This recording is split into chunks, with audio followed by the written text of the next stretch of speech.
हरे कृष्ण कृष्ण कृष्ण हरे हरे राम हरे कृष्ण कृष्ण कृष्ण हरे राम हरे कृष्ण कृष्ण कृष्ण हरे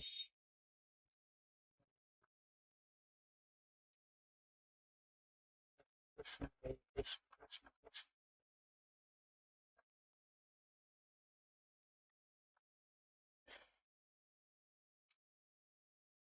कृष्ण हरे कृष्ण कृष्ण कृष्ण हरे हरे हरे हरे कृष्णा। आप सभी भक्तों का स्वागत है आज के सेशन में। आज अध्याय 8 को हम लोग कंटिन्यू करेंगे। तो कल तक आप सभी लोगों ने सुना कि कैसे अंत काल में भगवान को स्मरण करते हुए व्यक्ति जो है भगवत धाम जा सकता है, भगवान के धाम जा सकता है, उनको प्राप्त कर सकता है। उसके लिए पूरे जीवन जो है व्यक्ति को प्रैक्टिस करना होता है, पूरे जीवन। माम अनुस्मर युद्ध च, भगवान ने बताया कि हर समय, पूरे समय, तस्मात सर्वेषु कालेषु, पूरे काल में। यानी इसमें 3 चीजें हमने डिस्कस की थी। पहला कि यह नहीं कि बुढ़ापे में भक्ति करना है, नहीं, पूरा जीवन, सर्वेषु कालेषु, पूरे जीवन। और दूसरा कि गृहस्थ लोग बोलते हैं कि भजन करना तो साधु लोग का काम है, हमारे पास तो समय नहीं रहता है, तो वो भी नहीं है। कि आपको कार्य करते हुए भगवान को स्मरण करना है, माम अनुस्मर युद्ध च। और तीसरा कि कोई यह नहीं बोल सकता कि अब मुझे भगवान को स्मरण करना है तो आप ये कार्य संसार का त्याग के ही कर पाएंगे, नहीं। युद्ध भी करो, अपना कार्य भी करो संसार का, और साथ ही साथ स्मरण भी करो। दोनों कार्य करना है। यहाँ पे भगवान भागने का सलाह नहीं दे रहे हैं कि युद्ध मैदान से भागो तभी मेरा भजन कर पाओगे, नहीं। भगवान बोल रहे हैं कि युद्ध भी करना है, भौतिक संसार में आप रह रहे हो, पूरी जिम्मेदारियां भी घर परिवार की निभानी है, साथ ही साथ भगवान का भक्ति भी करना है। तो यह 3 चीजें बहुत महत्वपूर्ण है, हर व्यक्ति को समझ के इसको आगे चलना चाहिए। तो भगवत प्राप्ति करने का तरीका क्या है उसको हम थोड़ा और डिटेल में चर्चा करेंगे। स्टार्ट करने से पहले प्रार्थना करते हैं। ओम अज्ञानतिमिरान्धस्य ज्ञानाञ्जनशलाकया चक्षुरुन्मिलितं येन तस्मै श्रीगुरवे नमः। श्रीचैतन्यमनोभीष्टं स्थापितं येन भूतले स्वयं रूपः कदा मह्यं ददाति स्वपदान्तिकम्। नमो विष्णुपादाय कृष्णप्रेष्ठाय भूतले श्रीमते भक्तिवेदान्तस्वामिनिति नामिने। नमस्ते सारस्वते देवे गौरवाणी प्रचारिणे निर्विशेषशून्यवादी पाश्चात्यदेशतारिणे। जय श्री कृष्ण चैतन्य प्रभु नित्यानंद, श्री अद्वैत गदाधर श्रीवासादि गौर भक्तवृंद। हरे कृष्ण कृष्ण कृष्ण हरे हरे, हरे राम राम राम हरे हरे। हरे कृष्णा।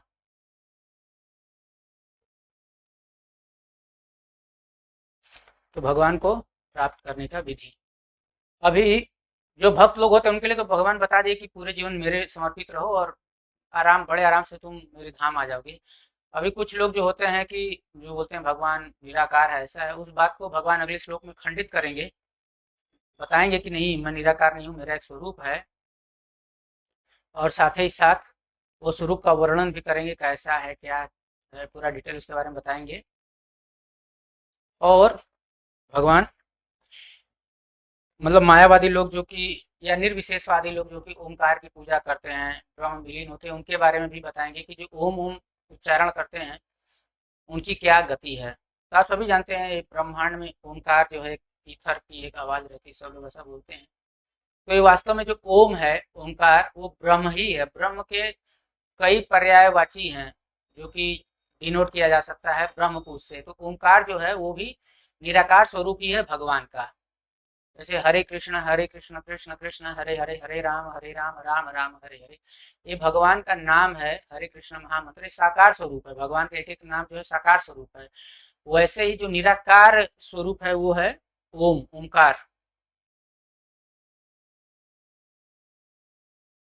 तो उसके बारे में भी भगवान बताएंगे कि ओमकार क्या है, जो ओमकार का जब करता है पूरे समय उसकी क्या गति होती है, उसके बारे में भगवान वो भी बताएंगे। अगले श्लोक में बताते हैं 9 नंबर श्लोक में भगवान, कविं पुराणं मनुशासितारं मणोरणीयां समनुस्मरेद्यः सर्वस्य धातारमचिन्त्य रूपम् आदित्यवर्णं तमसः परस्तात्। कविं पुराणम अनुशासितारम, भगवान को किस प्रकार से देखना है कि कवि हैं, वो सब कुछ जानने वाले हैं, कुछ भी चीज उनसे छिपा नहीं है, न वर्तमान में, न भूतकाल में, न भविष्य काल में, न एक व्यक्ति का, न हजारों लाखों जीव जंतु सबका। पुराणम सबसे पुराने भगवान, अनुशासितारम सबके ऊपर अनुशासन करने वाले हैं, सबके ऊपर उनका कंट्रोल रहता है।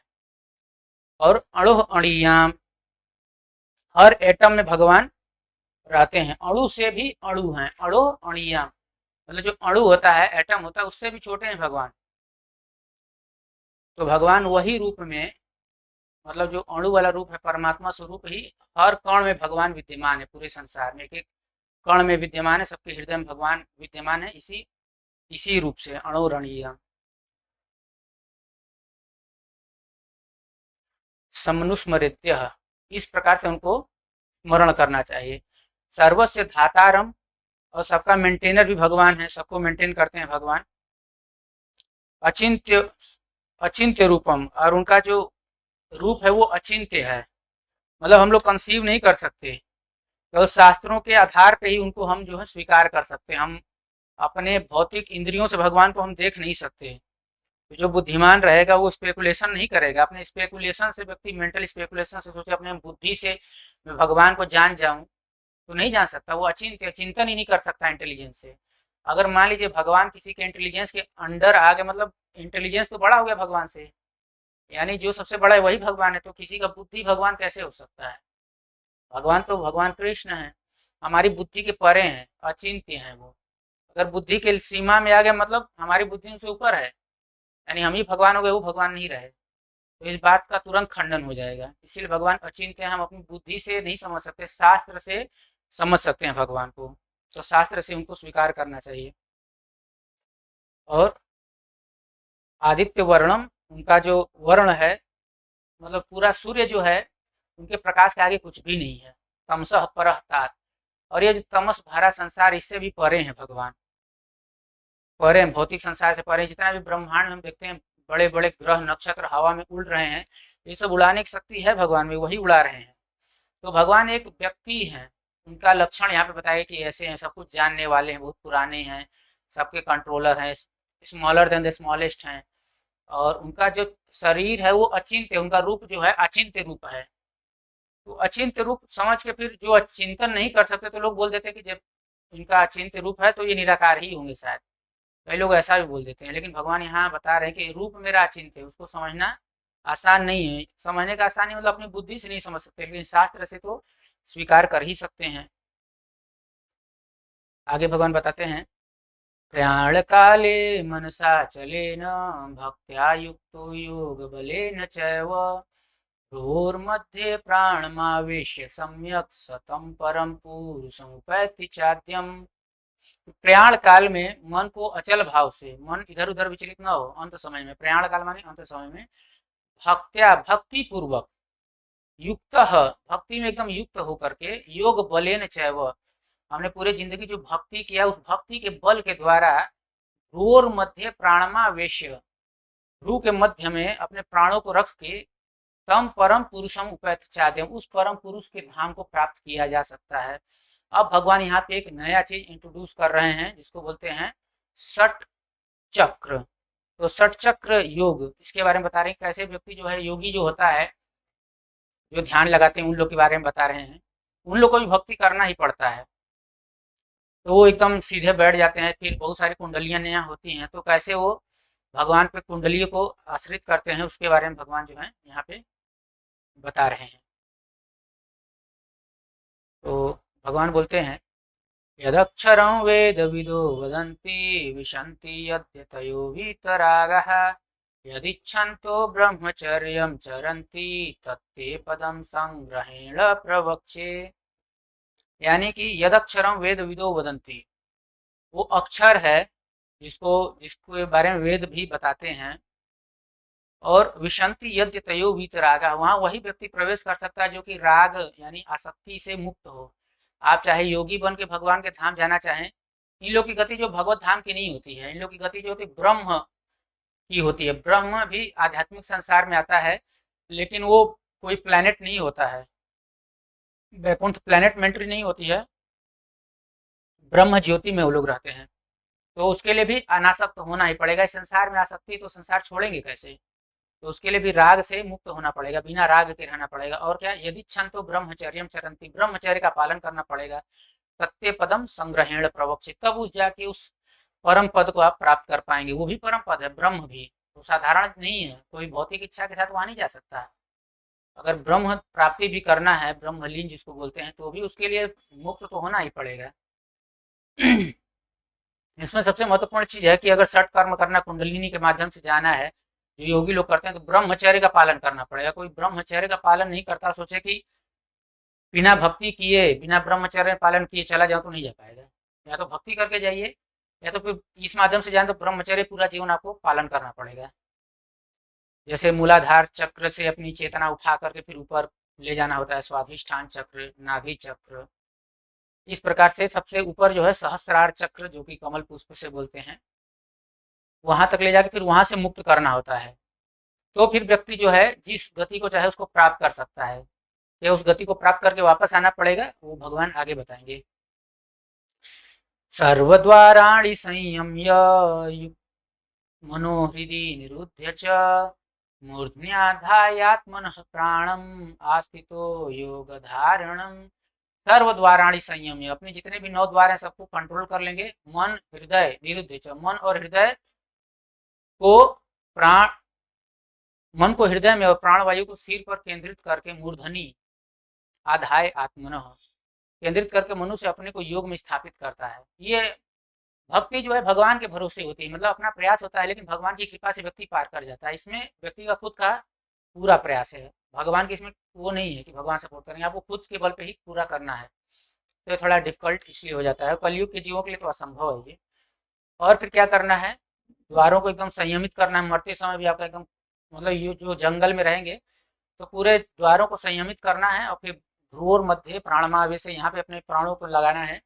और फिर क्या सोचना है, ओमित्येकाक्षरं ब्रह्म व्याहरन् मामनुस्मरन् यः प्रयाति त्यजन् देहं स याति परमां गतिम्। ओम जो अक्षर है उसी का आपको पूरे जीवन जो है जाप करना है, जिसको इस विधि से जाना है, षट कर्म के माध्यम से ब्रह्म में जाना है।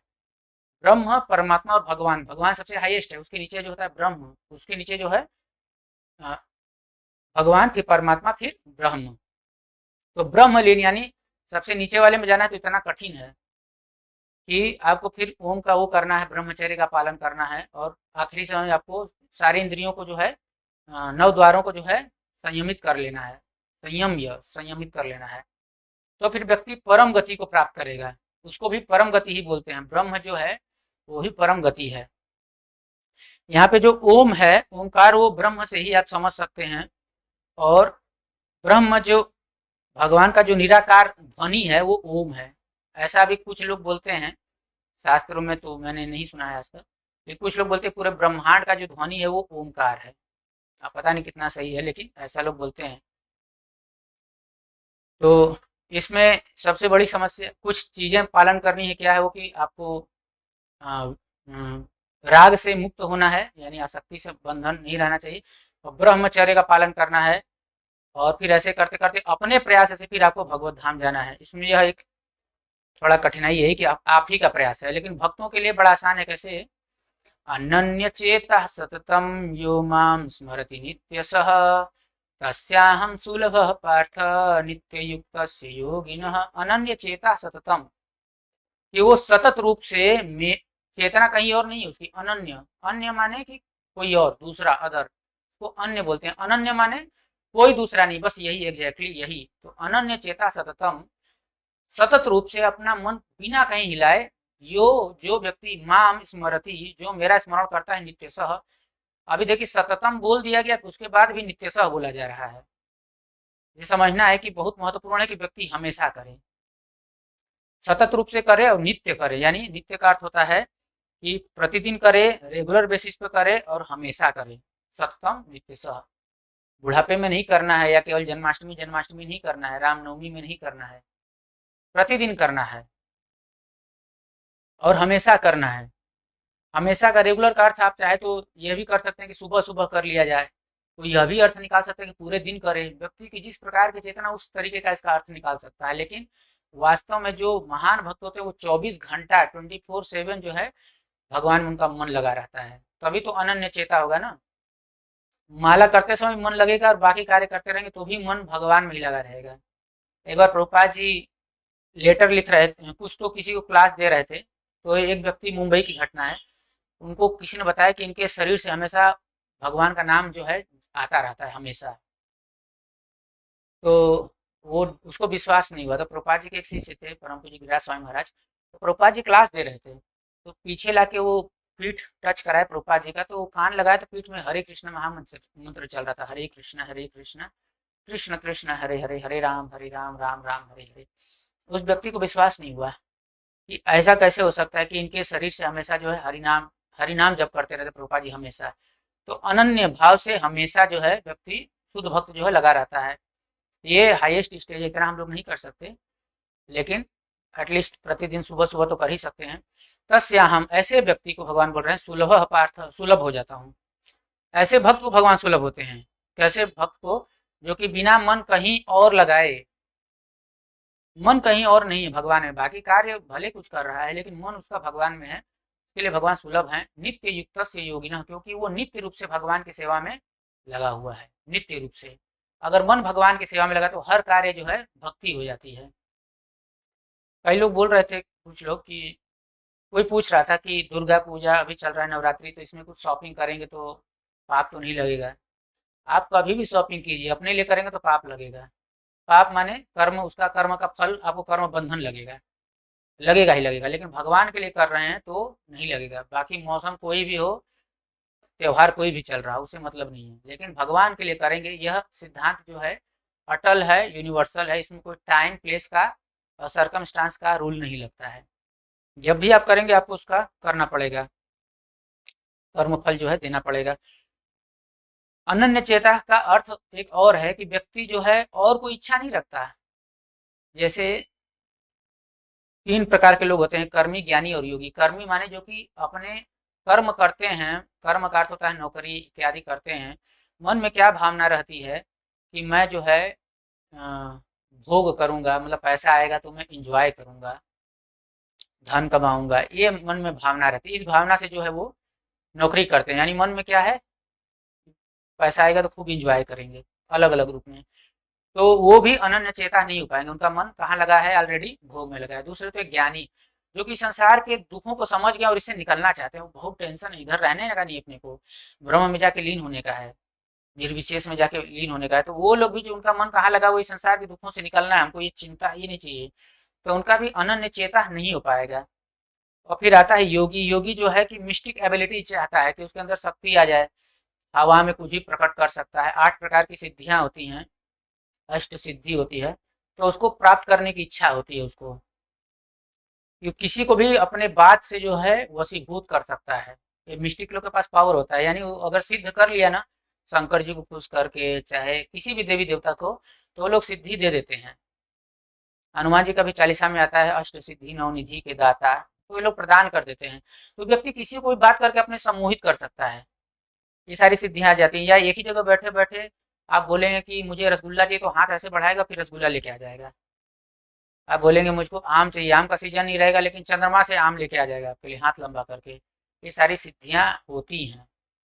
जैसे ये ये होता है कुंभ का मेला, आप देखते हैं एकदम से इतने सारे नागा लोग कहाँ से आ जाते हैं। वो लोग हिमालय में डुबकी लगाते हैं और डायरेक्ट जहाँ पे कुंभ मेला हो रहा है, प्रयाग में हो रहा है तो वहाँ निकलेंगे, हरिद्वार में हो रहा है तो वहीं पे हैं, और कहीं और हो रहा है तो वहाँ निकलेंगे डायरेक्ट। मतलब वो, उनके अंदर सिद्धियां होती हैं, उनको पैदल इतना दूर चलने की जरूरत नहीं है, एक डुबकी मारा यहाँ निकलेंगे डायरेक्ट गंगा जी के माध्यम से। तो ये सारी सिद्धियां भी उसकी इच्छा नहीं होती। अनन्य चेता, अगर ये सिद्धियां मन में इच्छा है तो फिर वो भी अनन्य चेता नहीं कर पाएगा, भगवान को स्मरण नहीं कर पाएगा। कर कौन पाएगा? जो नित्य रूप से भगवान का भक्ति करना चाहता है वही कर पाएगा, शुद्ध भक्त ही ऐसा कर पाएगा। जैसे आप पिक्चर में देख रहे हैं कि ये जो है एक महान भक्त हैं, भगवान के। इनका नाम है बिल्वा मंगल ठाकुर। तो बिल्वा मंगल ठाकुर जो थे ये भगवान के बहुत बड़े भक्त थे, लेकिन ये अंधे थे। अंधे थे और भगवान जो है इनकी भगवान को कीर्तन लिख लिख के सुनाते थे। तो भगवान को पसंद आया कि नहीं पसंद आया, तो भगवान जो कान में कुंडल पहने रहते थे और जब पसंद आता था तो ऐसे कुंडल हिलाते थे। तो मतलब बढ़िया मुझे लगा, तो उनको आवाज़ सुनाई देती तो उसको रख लेते थे। जो पसंद नहीं आता था वो श्लोक काट देते थे। तो भगवान को जो पसंद आया वो श्लोक उन्होंने लिखा, उसका नाम है कृष्ण करणामृत। बहुत सुंदर श्लोक है, वो है संग्रह है। तो उसमें उन्होंने लिखा है। तो ऐसे लोग जो भगवान को बड़े प्रिय हैं, जो हमेशा भगवान की ही भक्ति करते हैं। इन लोग के लिए बाह्य शरीर का जो स्थिति है वो मैटर नहीं करता है। वो किसी भी अवस्था में हो, चाहे स्वस्थ हो चाहे अस्वस्थ हो, भगवान की सेवा कर पाते हैं। हम लोग जो है उसमें चेतना में रह जाते हैं और सेवा नहीं कर पाते, लेकिन ये लोग हमेशा करते हैं। भौतिक स्थिति जो है भक्ति में कभी इनके बाधा नहीं बन पाती। भौतिक स्थिति कैसी भी हो, ये भगवान की सेवा कर लेते हैं। जैसे wait there is desire there is the way. जब इच्छा होती है तो व्यक्ति कुछ भी कर लेता है। तो ये बोलते थे कि एक बार भगवान जो है ये जा रहे थे, तब से रास्ते में गड्ढा पड़ गया। ये गिरने वाले थे, अंधे थे, गिरने वाले थे। भगवान जो उनका हाथ पकड़ लिए, बोले बाबा इधर कहाँ जा रहे हो, गलत रास्ते में जा रहे हो, इधर से चलो। तो ले जा रहे थे। तो ये बोले बेटा तू कौन है। तो बोले बस इधर ही गांव में रहता हूँ मैं, गाय चराता हूँ, देखा तेरे को तू ऐसे जा रहा है, इसके लिए तेरे को सही रास्ता लेके आ गया मैं। तो ये हाथ पकड़ लिए जोर से। बोले तू कौन है। भगवान खींच लिए जोर से अपना हाथ। भगवान से ज्यादा शक्तिशाली कौन है, खींच लिए। तो ये लगे रोने, छटपटाने लगे, भगवान छुड़ा लिए हाथ। फिर बोले अच्छा तुम बहुत बलवान बनते हो भगवान, मेरे हाथ में तो बूढ़ा आदमी हूँ, तुम्हें सही में तुम्हें बहुत शक्ति है, लेकिन इतनी शक्ति है तो मेरे हृदय से निकल के दिखाओ, हृदय में बांध के रखा हूँ, यहाँ से निकल के दिखाओ तब मैं तुमको बलवान मानूंगा। तो ये भक्त जो होते हैं अपने हृदय में भगवान को बांध लेते हैं। भगवान भी इस बात को स्वीकार करते हैं नवम स्कंद में श्रीमद् भागवतम के। तो श्रीमद् भागवतम भी जो अगर पढ़ते हैं या सुनते हैं, वो लोग जो है अपने हृदय में भगवान को बांध लेते हैं। भगवान बोलते हैं आगे, मामुपेत्य पुनर्जन्म दुःखालयम् अशाश्वतम् नाप्नुवन्ति महात्मानः संसिद्धिं परमां गतः। कि माम उपेत्य, जब वो लोग भगवान को प्राप्त कर लेते हैं तो फिर पुनर्जन्म नहीं होता है उनका, इस संसार में दोबारा जन्म नहीं होता। अगर कोई भगवान को शुद्ध रूप में भक्ति किया तो एक बार प्राप्त करने के बाद जिसका हृदय भगवान में लग गया, प्रेम की स्टेज पे आ गया, तो फिर वो दुखालयम अशाश्वतम, इस संसार को दुखालय बोला गया और अशाश्वत बोला गया। यहाँ पे वापस नहीं आता, न आपनुवंती, वापस नहीं आता है। महात्मा न, वो वास्तव में महात्मा है।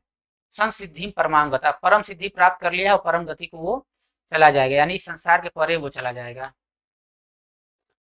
अच्छा, यहाँ पे कुछ चीजें महत्वपूर्ण है जो कि हमको समझना चाहिए। महात्मा जो शब्द है किसके लिए बोला गया, जो भगवान का अनन्य भक्ति करता है। पॉलिटिशियन लोग को महात्मा आप बोलने के लिए बोल सकते हैं, कई लोग टैग लगा देते हैं महात्मा ये महात्मा वो महात्मा नहीं है। महात्मा कौन है, जो भगवान का नित्य रूप से भक्ति में लगा है वो है महात्मा। नापनुवंती वो महात्मा है। और संसिद्धि परमाम गता। और दूसरा, इस संसार को दुखालय बोला गया, यानी दुख का घर। इस संसार को दुख का घर बोला गया है। और यहाँ पे अगर हम कोई सुख ढूंढ रहा है तो ये समझदारी तो नहीं होगी, क्योंकि जिस संसार में दुख है तो वहां दुख ही मिलेगा, सुख नहीं मिल सकता। अगर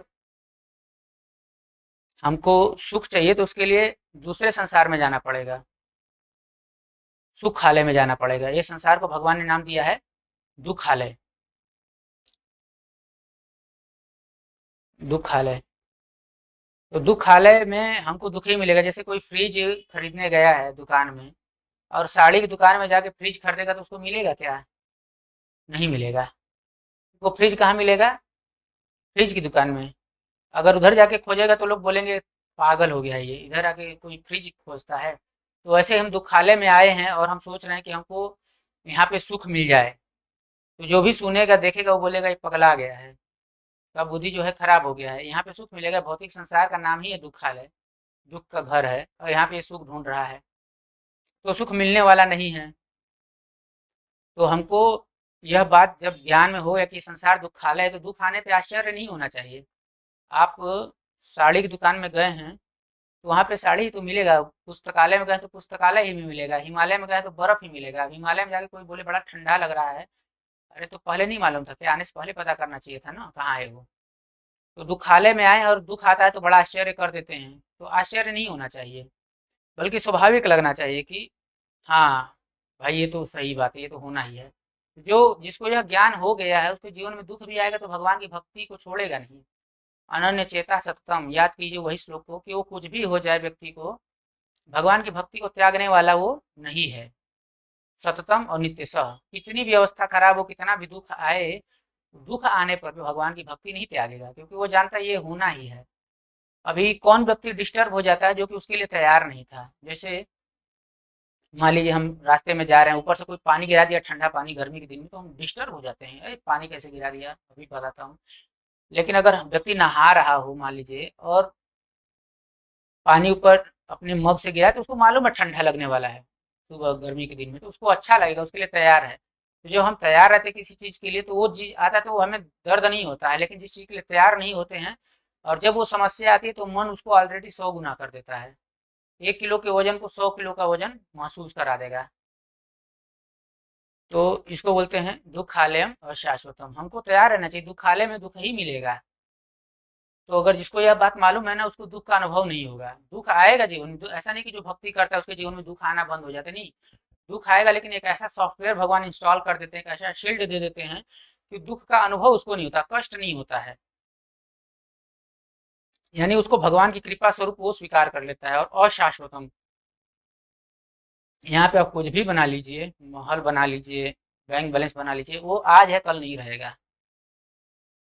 उस ठीक उसी तरीके से जैसे कल नहीं था लेकिन आज आ गया आपके पास, वैसे ही आज है कल नहीं रहेगा।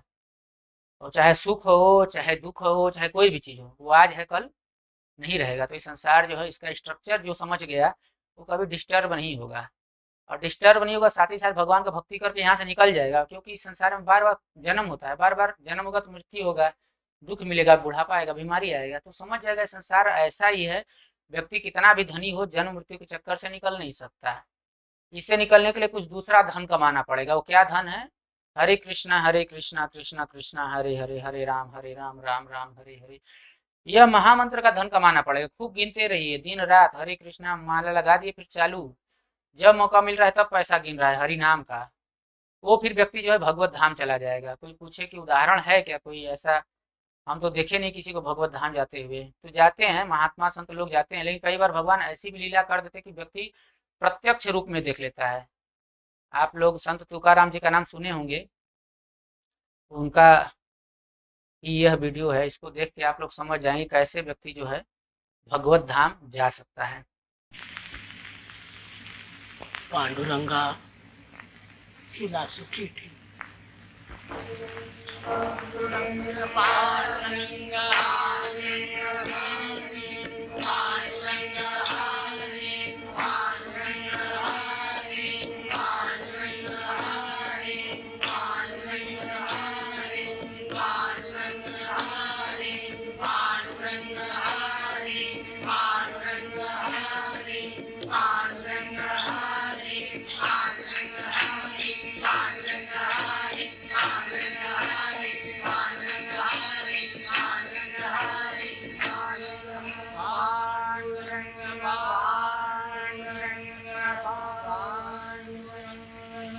आता तुम्हा सर्वांना माझं शेवटचं एकच सांगणं आहे की सुखी संसारी असावे, चित्त परब्रह्मी ठेवा। अखंड नाम हा परब्रह्म गाठण्याचा माझ्या अनुभवाचा एकच अगदी सोपा मार्ग आहे। त्यानं ईश्वरावरील श्रद्धा अचल होते, चित्त शुद्ध होते। स्वैर संचारी मनाला ईश्वरी प्रेमाखेरीज कशानंही व्यसन घालता येत नाही। मनाच्या या प्रेममय अवस्थेला एकविध भाव म्हणतात। अखंड नामोच्चारानं हा एकविध भाव आपल्या अंतःकरणात उत्पन्न करून परमेश्वर प्राप्ती करून घेता येते। आणि मग मुखी नाम, हाती मोक्ष, ऐशी साक्ष बहुताची, अवघे लाभ होती या चिंतने, नाम संकीर्तने गोविंदाच्या. हा हा हा. पैलाले हरी शंख चक्र शोभे करी, शंख चक्र शोभे करी, शंख चक्र शोभे करी. करुण येतो फडकारे, नाभी नाभी म्हणे त्वरे, नाभी म्हणे त्वरे, नाभी नाभी म्हणे त्वरे.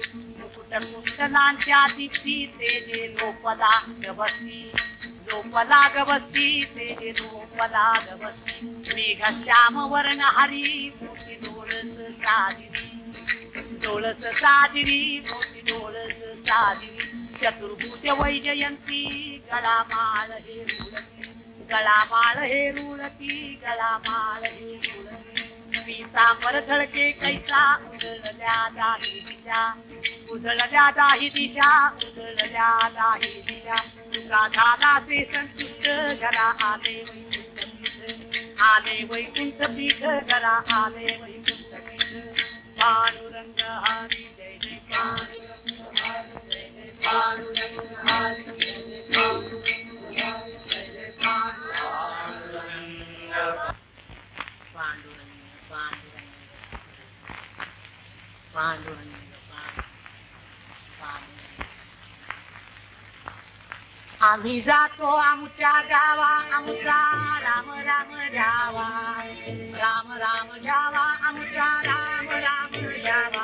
आम्ही जातो आमच्या गावा, आमचा राम राम जावा, राम राम जावा, आमचा राम राम जावा. तुमची आमची हेची भेटी ये दुनिया जन्मती, ये दुनिया जन्मती, ये दुनिया जन्मती. आता असो द्यावी दया तुमच्या लागत से पाया, लागत से पाया तुमच्या लागत से पाया. येतान यथानी कोणी विठ्ठल विठ्ठल बोलावानी, विठ्ठल बोलावानी, विठ्ठल विठ्ठल बोलावानी.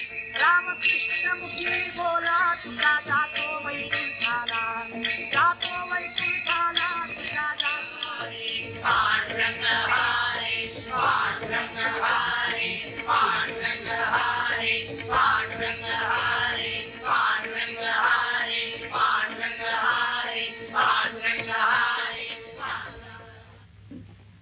पांडुरंगा हिला सुखी ठेव. पांडुरंग पांडुरंग हरे, पांडुरंग हरे, पांडुरंग हरे, पांडुरंग हरे, पांडुरंग हरे, पांडुरंग. हरे कृष्ण। तो आप अभी देखें कि इस प्रकार जो है अगर कोई भगवान की भक्ति करता है तो वो भगवत धाम किस तरीके से आता है, मतलब व्यक्ति को ले जाने के लिए अगर कोई भगवान का शुद्ध भक्त है तो वहां से ज्ञान आता है, गरुड़ जी आते हैं जिसमें बैठ के व्यक्ति जो भगवत धाम जाता है, ज्ञान आता है। ये प्रत्येक 500 साल पहले की घटना है, 350 के आसपास की घटना है महाराष्ट्र की।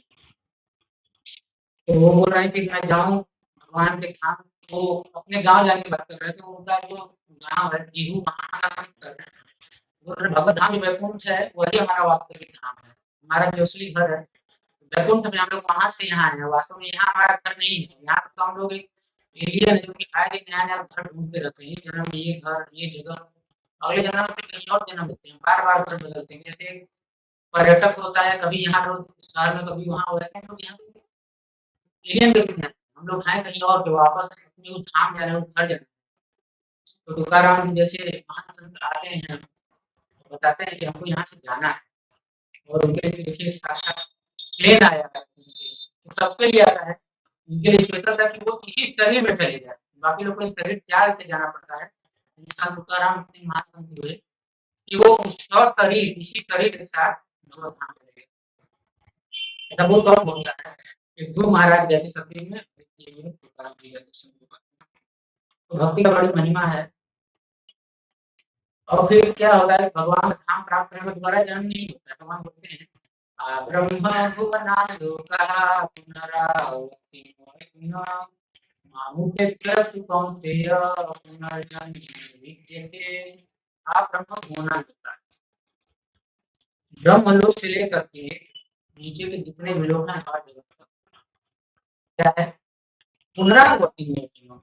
पाताल लोक से लेकर ब्रह्मलोक तक जितने भी लोग हैं, मोनार्थ लोग हैं, जितने भुवन हैं, हर जगह जन्म मृत्यु का चक्कर है। तो एक बार गए फिर वापस आना पड़ेगा। कोई सोचे हम अच्छा कार्य करेंगे स्वर्ग जाएंगे, वहां से भी वापस आना पड़ेगा। जन्म मृत्यु का चक्कर लगा रहेगा। लेकिन भगवान के धाम एक बार चले, माँ उपेक्षा तो कौन चाहिए।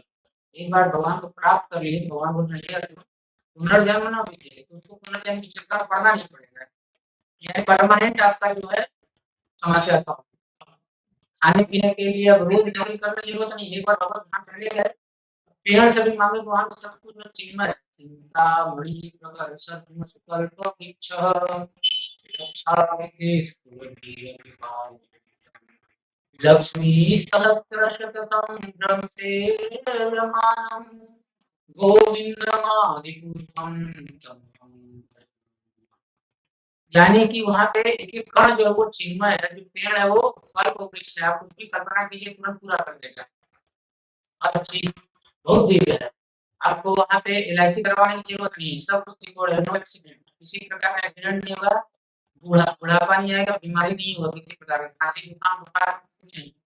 एकदम दिव्य जगत है। खेलने कूदने के लिए आपको स्पोर्ट्स के लिए टैक्स देना, ये सब करना कुछ नहीं। सब कुछ आपको फुटबॉल खेलना है, पेड़ जमाओ, फुटबॉल फुटबॉल बढ़िया आ जाएगा। खाने पीने का चीज तुरंत आ जाएगा। हर एकदम चिन्मय, सब कुछ चिन्मय वहां पे। वो धाम जो भगवान का प्राप्त हम लोग कर सकते हैं भगवान की भक्ति से। बाकी भौतिक संसार में रहे तो ब्रह्म लोक वालों को भी मानना पड़ता है। संसार बार बार में स्वर्ग लोक की बातें छोड़ सकते हो तो ब्रह्म लोक है। उन लोग का भी आयु है, कैसे है ये कैलकुलेशन वो भगवान 17 नंबर के श्लोक में बताते हैं।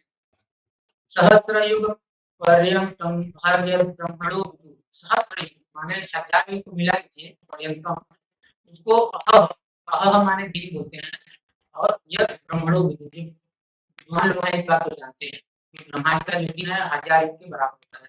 रात्रि युग सहस्त्र अमृतम, और उतनी ही की रात होती है, हजारों युग का रात होता है। एक और रात जना विद्वान लोग है वो ये बात भी जानते हैं। यानी 1000 युग की दिन और 1000 युग का रात। वो युग क्या है तो इसको समझिए कि कलयुग को अगर आयु जो होती 4,32,000 साल होती है। कलयुग की आयु 4,32,000। द्वापर युग की आयु जो होती है कलयुग का 2 गुना होता है। त्रेता युग जो है 3 गुना होता है। सतयुग जो है 4 गुना होता है। ये चारों जोड़ दीजिए, कलयुग द्वापर त्रेता सतयुग को चतुर्युग बोलते हैं।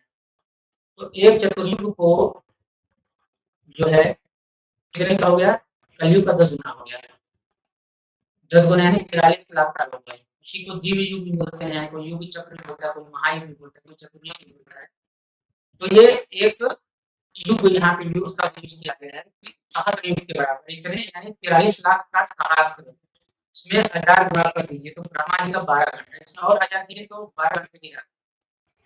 तो ब्रह्मा जी का एक दिन में जो होते हैं 1000 चतुर्युग आ जाता है। और 71 चतुर्युग का एक मनवंतर होता है। 71 चतुर्युग का एक मनवंतर, यानी 71 को अगर आप 14 बार गुणा करेंगे तो लगभग जो है 1000 होता है। यानी 14 मनवंतर होते हैं। 71 गुणे 14 बराबर 1000।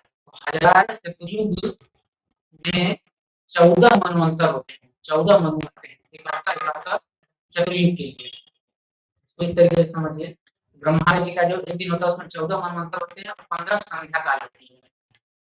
तो इस तरीके से 7 संयोग जो हो जाते हैं। ब्रह्मा जी का एक दिन जब इतना बड़ा है, एक साल कितना बड़ा हुआ है, 160 गुणा कर दीजिए। 24 घंटा जो है 4,32,000, तो बहुत लंबा चौड़ा है। देख लीजिए फिर मिला के ब्रह्मा जी का जो एक जो दिन होता है तो मैं थोड़ा हाईलाइट कर देता हूँ। इतना बड़ा होता है, जो नीचे दिख रहा है आपको इतना बड़ा होता है ब्रह्मा जी का एक दिन। कितना हो गया वो 311 खरब 311 खरब वर्ष। ये ब्रह्मा जी का एक दिन है, एक जीवन है ब्रह्मा जी का 100 साल 311 खरब वर्ष, यानी ब्रह्मा जी भी मरते हैं, अमर नहीं है, कोई भी देवी देवता जो है अमर नहीं है, उनका आयु कितना है 311 खरब वर्ष। हम लोग तो सोच भी नहीं सकते 311 खरब वर्ष कितना होता है, यहाँ पे 80 साल में टाइम हो जाता है। 311 खरब वर्ष जो है भगवान ब्रह्मा का आयु है। बाकी देवी देवता जो है उनके नीचे आते हैं उनकी आयु। कैसे, तो अभी जो 14 मन्वंतर होते हैं, तो एक एक मनु, जैसे सबसे पहले अभी जो है स्वयंभू मनु का जो है, स्वयंभू मनु जो थे सबसे पहले मनु थे, अभी जो है वैवस्वत मनु चल रहा है, इसमें भगवान जी को भगवान जो है वैवस्वत मनु को ज्ञान देते हैं, भगवान जी को ज्ञान देते हैं, उन्हें वैवस्वत को ज्ञान देते हैं। तो एक मनु में सारे देवी देवता आते हैं, जब मनु चेंज होते हैं तो इंद्र भी चेंज होते हैं, चंद्रमा जी भी चेंज होते हैं, जितने भी देवी देवताओं के पोस्ट हैं सारे चेंज हो जाते हैं, यानी अभी कोई नया जीव को मौका मिलेगा इंद्र बनने का, कोई दूसरा जीव जो है पवन देव बनेगा, कोई दूसरा जीव जो है सूर्य देव बनेगा, यानी हम ही आप में से कोई जीव जो है जो बहुत उस तरीके से लेवल से कार्य करता है, कुछ चेतना का हो जाता है, उसको फिर देवता बनाया जाता है अगले मनवंतर में, और ये सब फिक्स हो चुका है कि अगला मनवंतर का कौन देवता क्या पोस्ट मिलेगा, वो सब फिक्स हो चुका है। लेकिन अगर कोई प्रयास करे तो किसी न किसी मनवंतर में वो भी जो व्यक्ति को वो पोस्ट मिल सकता है, देवताओं का जो पोस्ट होता है वो व्यक्ति को मिल सकता है। देवता लोग भी जीव होते हैं, विष्णु अलग होते हैं, देवता जो है अलग होते हैं, देवता जीव तत्व में आते हैं, विष्णु जो है विष्णु तत्व में आते हैं, तो ये अंतर है। तो 14 बार ब्रह्मा जी के दिन में, ब्रह्मा जी के एक दिन में 14 बार इंद्र चंद्र सूर्य सब लोग चेंज हो जाते हैं, जितने भी देवी देवता है। यह थोड़ा टेक्निकल चीज है, जानना जरूरी है कि सबको मरना पड़ता है, इतने भी देवी देवता सबको मरना पड़ेगा। व्यक्त सर्वथा प्रभवन्ति हरागमे रात्र्यागमे प्रलीयन्ते तत्रैवावसं यदि, तो व्यक्ति कितना भी प्रयास कर ले, अव्यक्ता व्यक्तयः सर्व प्रभवन्ति आगमे, माने दिन, और रात्र्यागमे प्रलीयन्ते, और रात्रि होने पे प्रलय हो जाएगा, प्रभवन्ति दिन होने पे प्रकट होगा और रात होने पे प्रलय हो जाएगा, यानी ब्रह्मा जी का जब रात आएगा पूरा संसार जो है लुप्त हो जाएगा, डूब जाएगा पानी में, ब्रह्मा जी का दिन होगा तो जो डूबा हुआ रहेगा फिर से व्यक्त हो जाएगा, तो अव्यक्ता व्यक्तयः सर्व सब प्रकट हो जाएंगे। तत्र एव अव्यक्त संविधि, और इसमें किसी का कोई बस नहीं है, कोई अपने अपने प्रयास से उससे बच नहीं सकता, अपने प्रयास से कोई व्यक्ति नहीं बच सकता। ऐसे भूतग्रामस्य एवायं भूत्वा भूत्वा प्रलीयते रात्र्यागमे वशः पार्थ प्रभवति आगमे। उसी चीज को द्वारा भगवान इस श्लोक में बता रहे हैं कि भूत ग्राम जितने भी जीव जंतु हैं सब लोग भूतवा भूतवा प्रलय, बार बार उनका प्रलय होता है, तब रात्रि आगमे अवश्य, जब जब ब्रह्मा जी का रात होता है, ब्रह्मा जी सोने के जाते हैं, तब ये सब जो है डूब जाता है, जितने भी जीव जंतु सब मर जाते हैं, मर जाते हैं मतलब शरीर खत्म हो जाता है, आत्मा तो हमेशा रहती है अवश्य, इसमें कोई बस नहीं किसी का, कितना बढ़िया घर बनाए हैं, बिल्डिंग बनाए हैं, फर्क नहीं पड़ता है, सब डूब जाएगा, सब मरना पड़ेगा। और प्रभवती आदमी, और जो दिन आएगा फिर प्रकट हो जाएगा, और अपने कर्म अनुसार उसको जो है बढ़िया घर मिलेगा, सबको जन्म मिलते ही जो रक्षा करने की है उसको बड़े घर में मिलेगा, जो खराब कर्म करेगा गरीब घर में मिलेगा, जन्म लेते ही ये सारी चीजें फिक्स रहती है कि कौन से माता पिता मिलेंगे, अमीर वाले माता पिता मिलेंगे, गरीब वाले मिलेंगे, सुंदर शरीर मिलेगा, खराब शरीर मिलेगा, सब कुछ जो है उसके कर्म के अनुसार फिक्स पहले से जन्म लेते ही भगवान का भेदभाव नहीं करते, बार बार व्यक्ति का जन्म होता है, कई लोग बोलते हैं पुनर्जन्म नहीं होता, अगर पुनर्जन्म नहीं होता है तो व्यक्ति कोई गरीब क्यों हुआ, कोई अमीर क्यों हुआ, पहले से दिया है, क्या भगवान वो करते हैं, भेदभाव करते हैं, भगवान तो करते नहीं, तो फिर कैसे कर्मानुसार कर्म की बात मानते हैं, तो ये मानना पड़ेगा कि व्यक्ति का जन्म होता है, तभी तो एक ही हॉस्पिटल में एक ही टाइम पे पैदा होने वाले दो बच्चों की स्टैंडर्ड अलग अलग होता है, कि बहुत अमीर होता है, बहुत गरीब होता है, ऐसा क्यों होता है, सब कुछ सेम होते हैं, तो पिछला जन्म जो है उसका कर्म आगे आगे भगवान बताते हैं कि इससे भी परे ये संसार में तो भगवान का दिन रात होगा, ब्रह्मा जी तो मरेंगे जिएंगे, लेकिन इसके परे एक संस्कार है, यहाँ पे ऐसा कुछ दिक्कत नहीं है, वो हमेशा शाश्वत है।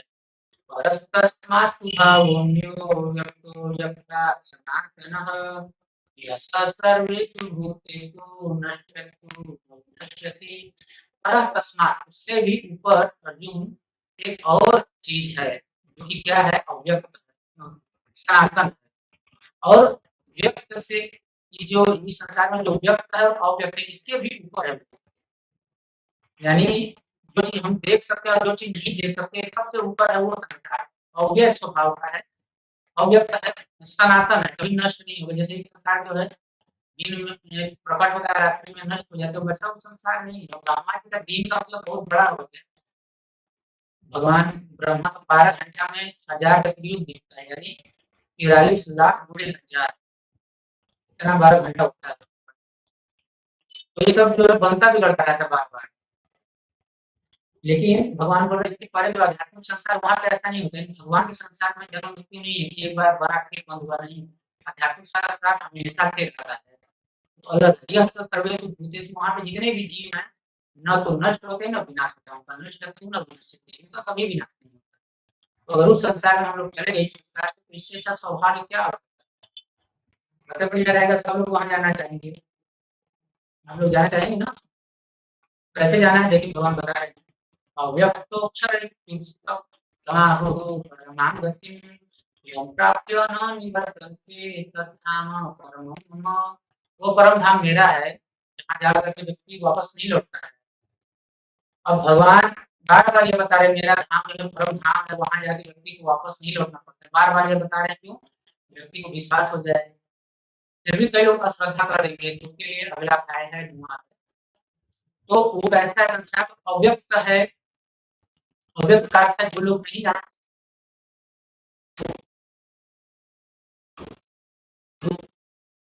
प्रकृति की वो जो प्रकट नहीं कर सकते, इंसान का सही उनको दिखता है, आत्मा नहीं दिखती है। जो आत्मा है हमारे लिए अव्यक्त है, तो उसी चीज का वो आध्यात्मिक संसार बना हुआ है, चिन्मय बना है, सच्चिदानंद है। वो आध्यात्मिक संसार जो है हमारी आंखों को व्यक्त नहीं होगा, प्रकट नहीं होगा, क्योंकि हमारी जो चर्म चक्षु है उससे हम लोग केवल चमड़ा ही देख सकते हैं, भूमि अग्नि यही सब देख सकते हैं, पंच महाभूत ही देख सकते हैं। तो इसके परे जो सच्चिदानंद संसार है उसको हम देख नहीं सकते, तो अव्यक्त बोला गया, अक्षर कभी नष्ट न होने वाला है। वहां पे व्यक्ति जो है चला जाएगा तो फिर इस संसार में वापस नहीं आना पड़ता है। भगवान बताते हैं आगे, पुरुषः स परः पार्थ भक्त्या शांतस्थानि भूतानि येन सर्वं इदं ततं।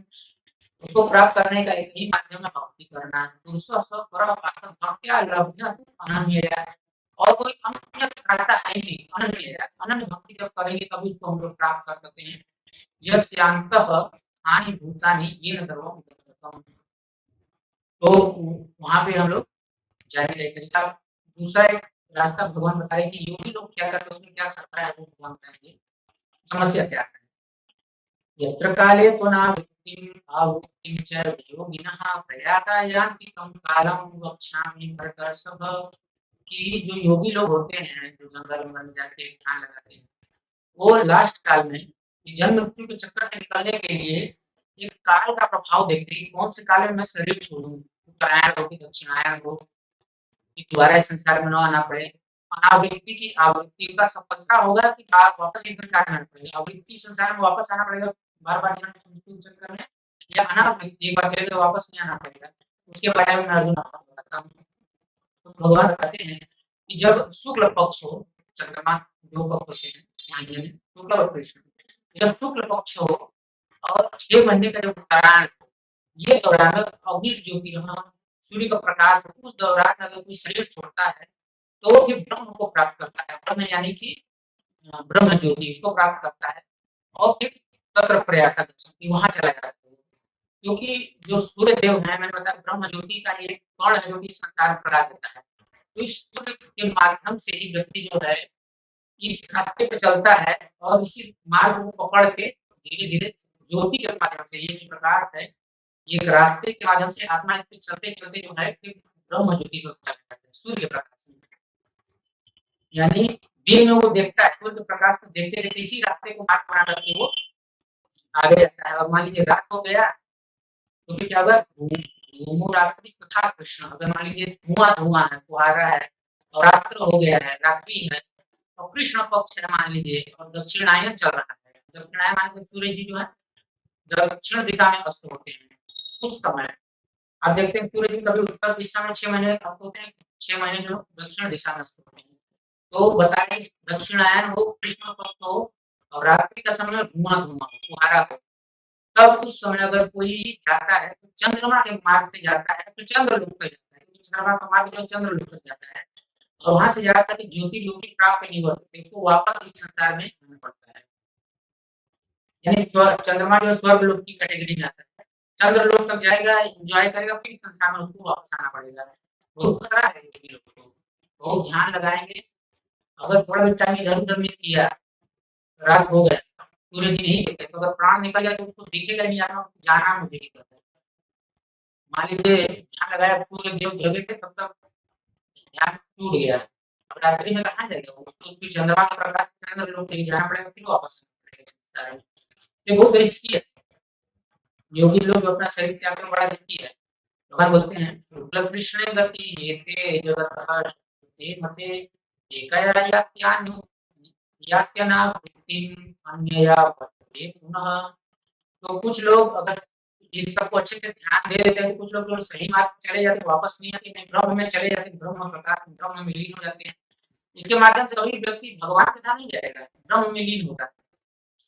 भगवान का धाम यानी वैकुंठ आध्यात्मिक जगह भी भगवान का ही धाम है, लेकिन वो आकाश में रहेंगे, हवा में रहेंगे, भगवान की लीलाओं में भाग नहीं ले पाएंगे। जैसे भगवान कृष्ण के साथ गाय चराना, ये सब करना, वो सब लीलाओं में भाग नहीं ले पाएंगे, लेकिन ब्रह्मलीन तो हो ही जाएंगे, आध्यात्मिक संसार में तो चले ही जाएंगे। लेकिन अगर कोई मान लीजिए रात हो गया तो फिर तो उसको नहीं हो पाएगा, वापस आना पड़ेगा। नैते श्रुति पार्थ जानन योगी मुह्यति कश्चन तस्मात् सर्वेषु कालेषु योग युक्तो भवार्जुन। तो जो भक्त लोग होते हैं दोनों मार्ग को जानते हैं, लेकिन वो मोहग्रस्त नहीं होते, अतः तुम भक्ति में सदैव स्थिर रहो। आप जैसे बुद्धिमान भक्त रहेंगे तो कभी भी इस सब कार्य में नहीं लगेंगे। उनको समझ में आ गया कि भगवान का भक्ति बड़ा सरल है, ये सब हमको टेंशन में पड़ना नहीं, बस भक्ति करेंगे बड़े आराम से चले जाएंगे। तो वो लोग फिर उनको कुछ नुकसान भी नहीं है। ऐसा नहीं कि योगी लोग जो बड़े बड़े वेद पढ़ते हैं, यज्ञ करते हैं, तो उससे जो फल मिलने वाला भक्त को नहीं मिलेगा, नहीं, ऐसा नहीं है। उसको सारे फल जो हैं मिल जाएंगे जो बड़े बड़े योगियों तपस्वियों को मिलता है। वेदेषु यज्ञेषु तपःसु चैव दानेषु यत् पुण्यफलं प्रदिष्टम् अत्येति तत्सर्वमिदं विदित्वा योगीं परम स्थानमुपैति चाद्यम्। भगवान इस अध्याय में बताते हैं कि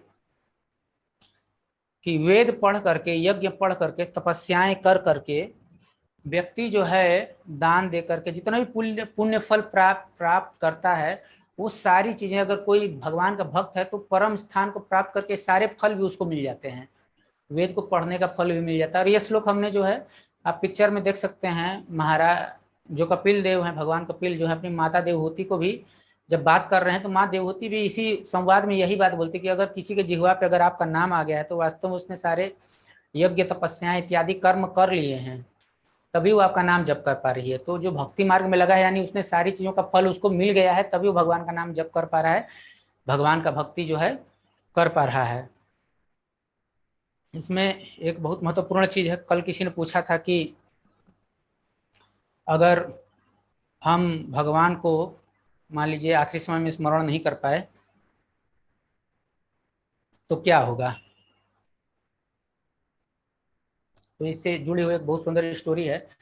हनुमान जी के पास एक व्यक्ति आया, बोला कि आप तो भगवान की दिन रात झाड़ू पोछा करते हैं घर में, उनसे थोड़ा पूछिए मेरे बारे में कि मैं क्या जाऊंगा भगवत धाम इस बार। तो राम जी से पूछे कि वो आदमी आया था, पूछ रहा था कि वो जाएगा क्या इस बार, साकेत जाएगा आपके साथ। तो भगवान एक डायरी निकाले, हरे रंग की डायरी थी, तो उसमें देखे बहुत मोटा सा डायरी था। पढ़ते पढ़ते आया नाम, बोले हाँ जाएगा जाएगा, उसका नाम है लिस्ट में। तो उसको जाके बता दिया तुम जाओगे इसी बार। तो बड़ा खुश होकर नाचने लगा वो तो नाचने लगा, लेकिन हनुमान जी का भी मन नाचने लगा कि ये तो जा रहा है, मैं जाऊँगा कि नहीं जाऊँगा। तो अगले दिन फिर झाड़ू कर रहे थे, भगवान नहीं थे, तो उनके मन में बड़ा बेचैनी था। तो ये सोचे मैं भी देखता हूँ, लॉकर खोले, डायरी निकाले, पढ़ने लगे डायरी, लेकिन उसमें जो है हनुमान जी का नाम ही नहीं था। तो हनुमान जी बड़े चिंतित हो गए, बोले कि अरे इसमें तो मेरा नाम ही नहीं है, कैसे मैं जाऊँगा। भगवान आए, भगवान से बोले क्षमा कीजिएगा, आपका डायरी देखा लेकिन उसमें मेरा नाम नहीं है। तो भगवान बोले अच्छा वो मोटा डायरी, बोले हाँ। भगवान फिर पॉकेट से निकाले छोटा डायरी जो लाल रंग का था। भगवान बोले इसको देखो थोड़ा, तो उसमें देखो सबसे ऊपर हनुमान जी का नाम था। तो भगवान बोले वो डायरी है जिसको कि इसमें वो लोग का नाम है जो मुझे याद करते हैं, और ये वो छोटी डायरी जिसको मैं याद करता हूँ, वीआईपी। यानी ये मेरी सेवा इस तरीके से करते हैं कि इनको मैं याद करता हूँ कि ये लोग मेरी सेवा इतनी अच्छे से करते हैं। ये वो लोग हैं जो कि मुझे प्राप्त करना चाहते हैं, मुझे स्मरण करते हैं। तो एक है कि हम भगवान को स्मरण करें, दूसरा ये है कि भगवान हमको स्मरण करें। ज़्यादा अच्छा है, सेफ है कि भगवान हमको स्मरण करें। उसके लिए क्या करना है, हमारा भाव जो पूर्ण रूप से भगवान के प्रति शरणागत हो, हर कार्य भगवान के लिए करें, तब भगवान हमको स्मरण करेंगे। अगर हम संसार के लिए कार्य करें और उम्मीद करेंगे भगवत धाम चले जाएंगे, तो शायद हरे डायरी में भी हमारा नाम न हो, बड़ा दुर्भाग्य का विषय हो जाएगा।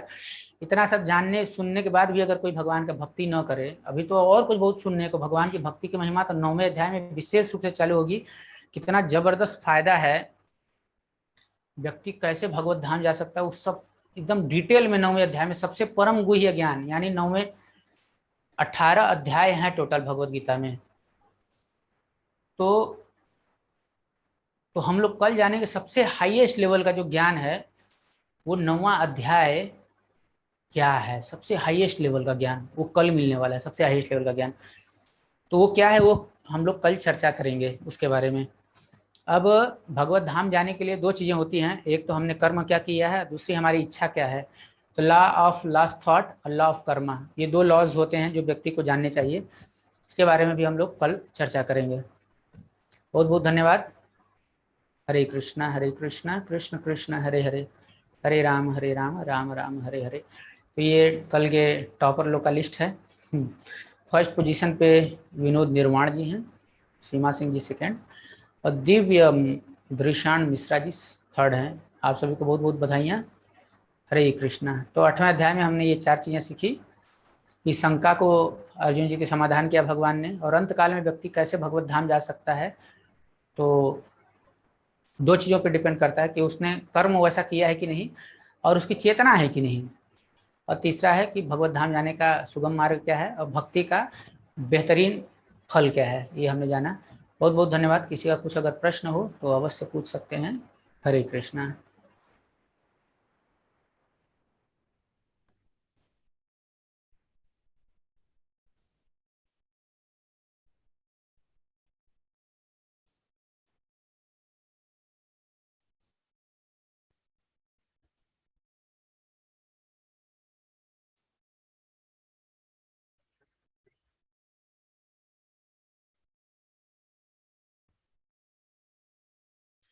हाँ, तो भक्तों को इस बात की चिंता नहीं करनी चाहिए कि हमारा प्राण कम निकल रहा है। अगर हम भगवान की भक्ति करते हैं तो इस बात से फर्क नहीं पड़ता कि हम चंद्रायण में मर रहे हैं कि सूर्यायन, मतलब दक्षिणायन में मर रहे हैं कि उत्तरायण में मर रहे हैं, सूर्य दिन है कि रात है। भक्त लोग कभी भी शरीर छोड़ेंगे वो लोग भगवत धाम जाएंगे, कभी भी। उन लोग के लिए नियम नहीं है। ये नियम किसके लिए, योगी लोग के लिए। भक्त लोग के लिए कोई नियम नहीं है, बस भगवत धाम जाएंगे पक्की बात है। बस भगवान का भजन पूरी जिंदगी करना है, उनकी सेवा करनी है।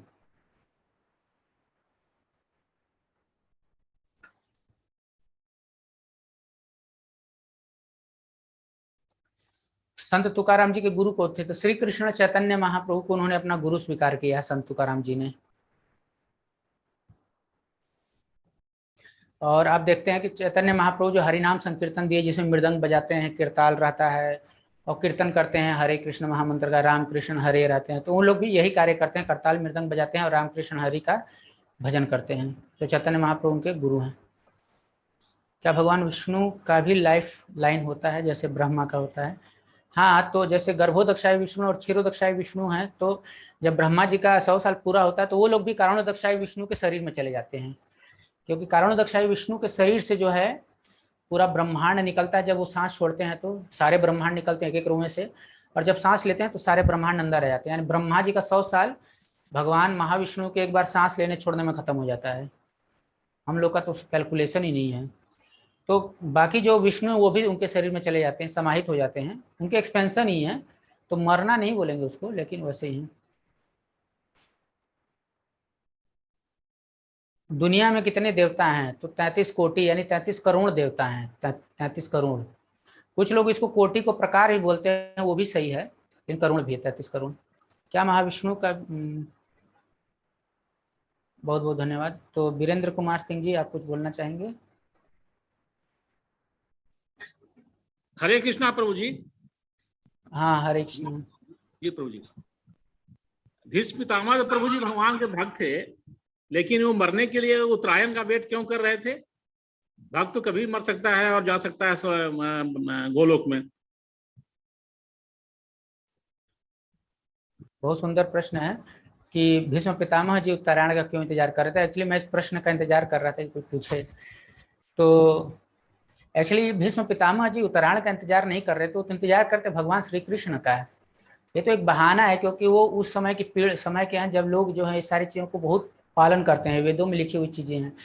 लेकिन भीष्म पितामह जी जानते हैं कि ये जो भगवान कृष्ण है साक्षात परम ब्रह्म है, परम धाम है। उनको सब मालूम भगवान कृष्ण के बारे में, पूर्ण पुरुषोत्तम भगवान है। तो उनका दर्शन करना चाह रहे थे, इसके लिए वो जो है इंतजार कर रहे थे, और बाकी कुछ दूसरा वो नहीं था। जैसे ही इन लोग को राज सिंहासन मिल गया, सब कुछ मिल गया युधिष्ठिर को, तुरंत भगवान कृष्ण इन लोग को लेके गए कि अब जो है भीष्म पितामह जी हमारा इंतजार कर रहे हैं, अब चलिए उनसे मिलिए, आपके जो शंका का समाधान भी वही करेंगे। हरे कृष्णा। समझ गए आप?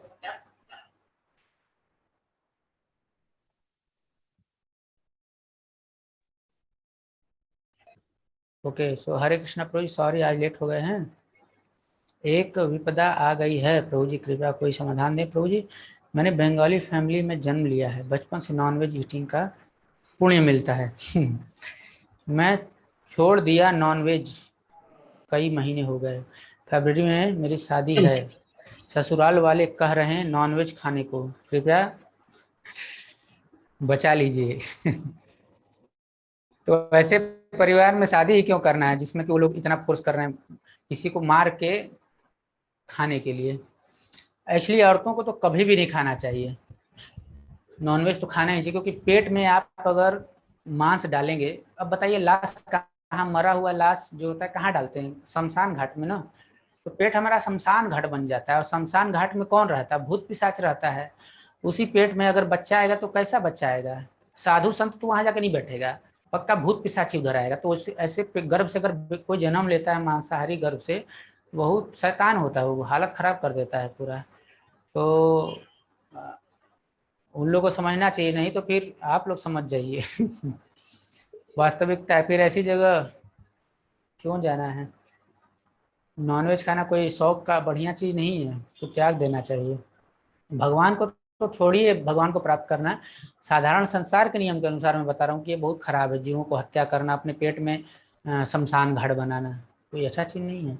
हरे कृष्ण प्रभु जी, आज मैंने आपसे क्वेश्चन नहीं पूछा। प्रभु जी मैं पूछना चाहता हूँ कि आज प्रभु जी आपका दिल से धन्यवाद करना चाहती हूँ कि आपने इतनी अच्छी बातें बताई गई कि भगवान के भी अलग अलग जन्म होते हैं, और सब लोग भी भगवान बनते हैं, और भगवान नहीं बनते हैं, और कौन से समय पर प्राण निकलने से कहाँ जाते हैं। वाह, हमेशा इस तरह से हमारा कैसे भगवान के जन्म होते हैं और इंसान कौन से भगवान बनते हैं। भगवान और देवताओं में अंतर होता है, ये कंफ्यूजन में मत रहिए आप लोग। कोई भी इंसान भगवान नहीं बन सकता। भगवान कृष्ण हैं, राम जी हैं, नरसिंह देव भगवान हैं, मत्स्य विष्णु जी हैं। ये ब्रह्मा की मैं बात किया, ब्रह्मा जी, व्यक्ति शिव जी भी नहीं बन सकता, शिव जी भी ब्रह्मा जी से ऊपर आते हैं। ब्रह्मा जी का जो पोस्ट है और नीचे के जितने भी देवी देवता है, मैं देवी देवता शब्द यूज किया, भगवान ये शब्द यूज नहीं किया। और वो भी देवी देवता बनना इतना आसान थोड़े, कलेक्टर बनना इस संसार में इतना कठिन है, प्रेसिडेंट बनना कठिन है, तो देवी देवता बनना क्या इतना आसान है? बोला बन सकता है व्यक्ति, अगर बहुत योग्य होता है बन सकता है। इसका अर्थ नहीं कि हर कोई बन जाएगा, कोई भी थर्ड क्लास व्यक्ति आएगा बोलेगा हमको देवता हरे बनना है, कृष्णा नहीं, प्रभु उससे जी। बड़ा योग्यता लगता है। हरे कृष्णा प्रभु जी। तो हर कोई भगवान तो कोई नहीं बन सकता, भगवान तो कोई नहीं बन सकता। देवी देवता बनने के लिए भी बहुत क्वालिफिकेशन चाहिए, तो इसको आप लोग कंफ्यूज मत रहिए कि भगवान बन सकते हैं, ये तो मायावाद हो जाएगा। हम कभी भगवान नहीं बन सकते, इंसान हमेशा इंसान रहेगा, कितना भी शुद्ध भक्त बन जाए, भगवत धाम चला जाए, लेकिन वहाँ भी जीव ही रहेगा, भगवान विष्णु तत्व ही रहेंगे। प्रभु जी, हरे अपने से कृष्णा प्रभु भगवान जी। की चर्चा हुई और पूजा प्रभु की याद ही अच्छी लगती है। क्या हरे मैंने श्री कृष्णा प्रभु कृष्ण जी। भगवान में कदम रख लिया है, कृष्ण भावना में? हाँ, अगर भगवान ही अच्छा लगते हैं, उनका चर्चा ही अच्छा लगता है, तो आप कृष्ण भावना भावित हैं। हरि बोल। कैलाश अग्रवाल जी, आप पूछ सकते हैं अपना प्रश्न। हरे कृष्णा प्रभु जी। हरे कृष्ण। हरे कृष्णा प्रभु जी। हरे कृष्ण। हरे कृष्णा प्रभु जी। हरे कृष्णा बोलिए। प्रभु जी आपका आवाज नहीं आ रहा है। प्रभु जी बोलिए आपका बोलिए, आवाज मुझे नहीं आ आ रहा है रहा आपका है। आवाज। दामोदर महीना में सामने दामोदर महीना है, हम लोग को क्या करना चाहिए प्रभु जी? हम्म, बहुत सुंदर प्रश्न है कि कार्तिक महीना में क्या करना चाहिए। कार्तिक को ही दामोदर महीना बोल रहे हैं प्रभु जी। तो कार्तिक महीने में दामोदर जो स्तुति होती है वो करते हैं, आरती दिखाते हैं प्रतिदिन। भगवान को आरती अवश्य दिखाना चाहिए पूरे कार्तिक महीने में, जो कि लगभग 20 तारीख से मुझे लग रहा है कि स्टार्ट होने वाला है। और अगर संभव हो तो वृंदावन यात्रा जाना चाहिए। हम लोग भी 14 से 18 प्लान किए हैं, तो आप लोग जो भी आना चाहते हैं, आप ही लोग के लिए प्लान किया गया है। 14 तारीख से 18 तारीख उसका ग्रुप में डिटेल डाल दिया जाएगा। जो भी आना चाहते हैं, एक पर्टिकुलर यात्रा ग्रुप बनाया गया है, उसमें आप लोग ज्वाइन कीजिए और आप लोग यात्रा के लिए आ सकते हैं। मान लीजिए कोई वृंदावन नहीं जाता है तो जहाँ भी है वहाँ पे रह के भगवान का प्रतिदिन दामोदर अष्टकम पढ़े, कीर्तन करे, जितना भी अधिक से अधिक घर में कर सकता है, और सब लोग जो है मिलके भगवान की आरती करें, ठीक है। और भागवत पढ़िए। तो ये कार्तिक में यह कार्य कीजिए आप लोग, भागवत पढ़ने का, दामोदर अष्टकम गीत गाने का, भगवान की आरती करने का, यह कार्य कीजिए सुबह शाम 2 टाइम। ये बहुत बहुत मतलब कई जन्मों में व्यक्ति उतना नहीं कर सकता जितना कि एक एक दिन इसका कार्तिक का इतना महत्वपूर्ण है। हरे कृष्णा। और कुछ बोलना चाहते हैं प्रभु जी? हरे कृष्णा प्रभु जी। हरे कृष्ण। प्रभु जी सामने दामोदर दामोदर महीना मास आ रहा है, उसमें हम लोग को क्या करना चाहिए?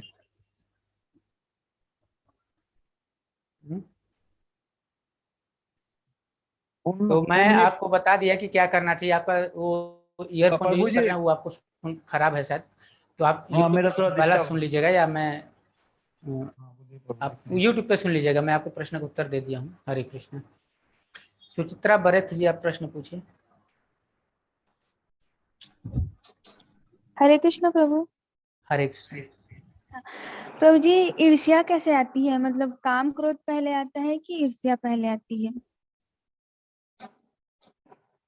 बहुत सुंदर प्रश्न है। एनालिसिस करना चाहते हैं कि काम क्रोध ईर्ष्या का कारण है या ईर्ष्या कारण है काम और क्रोध का। तो इच्छा और द्वेष के कारण ये संसार जो है प्रकट होता है। इच्छा और द्वेष।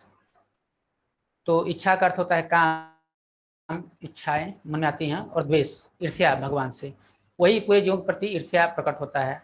और ये सब का कारण है अज्ञानता, मिथ्या अहंकार। व्यक्ति खुद को आइडेंटिफाई नहीं करता, वो सोचता है मैं आत्मा नहीं हूँ, शरीर हूँ। तो उसको प्रसन्न करने के लिए, उसको संतुष्ट करने के लिए व्यक्ति जो है इस संसार में जो भोग वासना में लग जाता है। तो काम से ये जो है, आप अगर ईर्ष्या और द्वेष में पूछेंगे तो काम कारण है ईर्ष्या का, लेकिन ये सब का कारण जो है मिथ्या अहंकार, फॉल्स ईगो है ये सब का कारण। यानी हम खुद के अज्ञानता में हैं, अविद्या जिसको बोलते हैं, अविद्या के कारण ये सारी चीजें चल रही हैं। हरे कृष्ण।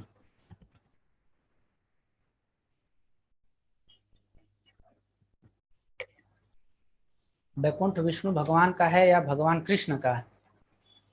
तो भगवान विष्णु का है, या आता लेना आत्मा को। और जब भगवान राम शरीर त्याग रहे थे तो शरीर त्यागते वक्त जब गुरु जी आए थे तो भगवान राम भी भगवान विष्णु का रूप धारण करके ही वैकुंठ गए थे, या फिर भगवान विष्णु और भगवान कृष्ण एक हैं, या कृष्ण भगवान का कोई और धाम है जो वैकुंठ से भी ऊपर है। तो देखिए अभी क्या है, टीवी सीरियल देख के बहुत सारा हम लोग ज्ञान लेते हैं, वहीं से सारा कंफ्यूजन होता है। ये मैं क्लियर कर चुका हूँ, बहुत डिटेल में इसके बारे में बता चुका हूँ, कल भी बताया था कि क्या है धाम का अर्थ क्या है, आध्यात्मिक संसार, भौतिक संसार, इसके बारे में बहुत डिटेल में मैं 7वां जब अध्याय चालू किया था, तो वहाँ पे मैं बहुत डिटेल में बताया था इस बात को। तो उस चीज़ को हमको याद रहेगा तो हम, आप लोग इसको ध्यान से सुनिए। जो क्लास होता है टीवी सीरियल से अगर नॉलेज लेंगे तो थोड़ा गलत ज्ञान मिल जाता है वहाँ पे।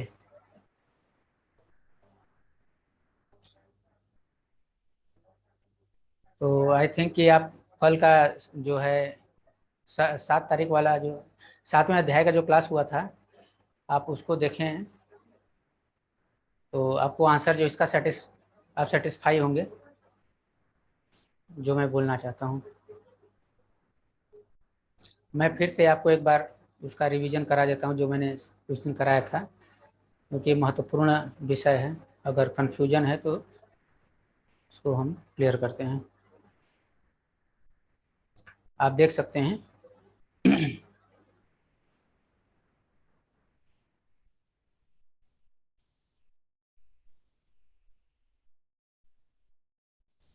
इस पोस्टर में थोड़ा और बड़ा करता हूँ तो आप लोग अच्छे से समझ पाएंगे।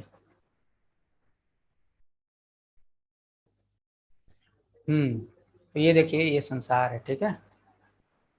ये है भौतिक संसार। ये जो कारण ओशन लिखा है ना, इसके नीचे जो भौतिक संसार है, ये ब्रह्म ज्योति हो गया जो कि बॉर्डर है।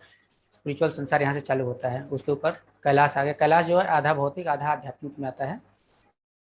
उसके ऊपर जो है ये बैकुंठ चालू हो गया। बैकुंठ में देख रहे हैं आप कितना सारा वो है, लोग है, एक दो नहीं है, बहुत सारे हैं। देखिए, ये देखिए, ये नरसिंह देव का है, ये मत्स्य अवतार है, ये कुर्मा अवतार है। ये सब अलग अलग अवतारों का अलग अलग। अब देखिए बैकुंठ है, इसमें सबका है। ये देखिए भगवान वराह जी जो हैं उठाए हैं। आप लोग को उतना क्लियर नहीं दिखेगा लेकिन फिर भी आप समझ सकते हैं। ये तो जितने सारे अवतार है भगवान के, सबका एक एक बैकुंठ धाम है हर अवतार का। चाहे भगवान मत्स्य अवतार मछली के रूप में आए थे तो उनका एक बैकुंठ धाम है। नरसिंह देव भगवान के आए थे तो उनका एक धाम है। और उनके जितने भी भक्त हैं वो उस धाम में उनके साथ रहते हैं। अब जैसे हनुमान जी हैं तो यहाँ पे रहते हैं, इसको साकेत बोलते हैं। यहाँ पे देखिए भगवान राम है, माँ सीता हैं, लक्ष्मण जी, हनुमान जी हैं। तो ये सारे लोग जो हैं इसको इस धाम में रहते हैं, इसको बैकुंठ धाम बोलते हैं।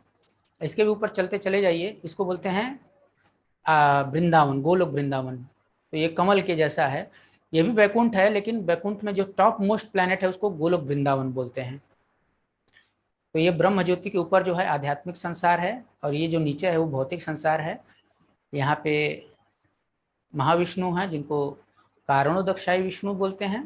उनके एक एक रोमे से जब वो सांस छोड़ते हैं तो ब्रह्मांड निकलता है। देखिए कितने सारे ब्रह्मांड, देखिए ये सारे ब्रह्मांड उनके एक एक रोमे से निकल रहा है, एक एक रोमे से जब सांस छोड़ रहे हैं। अब व्यक्ति सांस छोड़ने और लेने में कितना हम लोग को 5-10 सेकंड लगता है, तो विष्णु जी का 5-10 सेकंड जो है ये 5-10 सेकंड में ब्रह्मांड निकलता है, फिर ब्रह्मांड जो वापस आ जाता है उनके शरीर में। यानी ये पूरा ब्रह्मांड प्रकट होगा फिर नष्ट भी हो जाएगा 5-10 सेकंड में, विष्णु जी का, महाविष्णु का।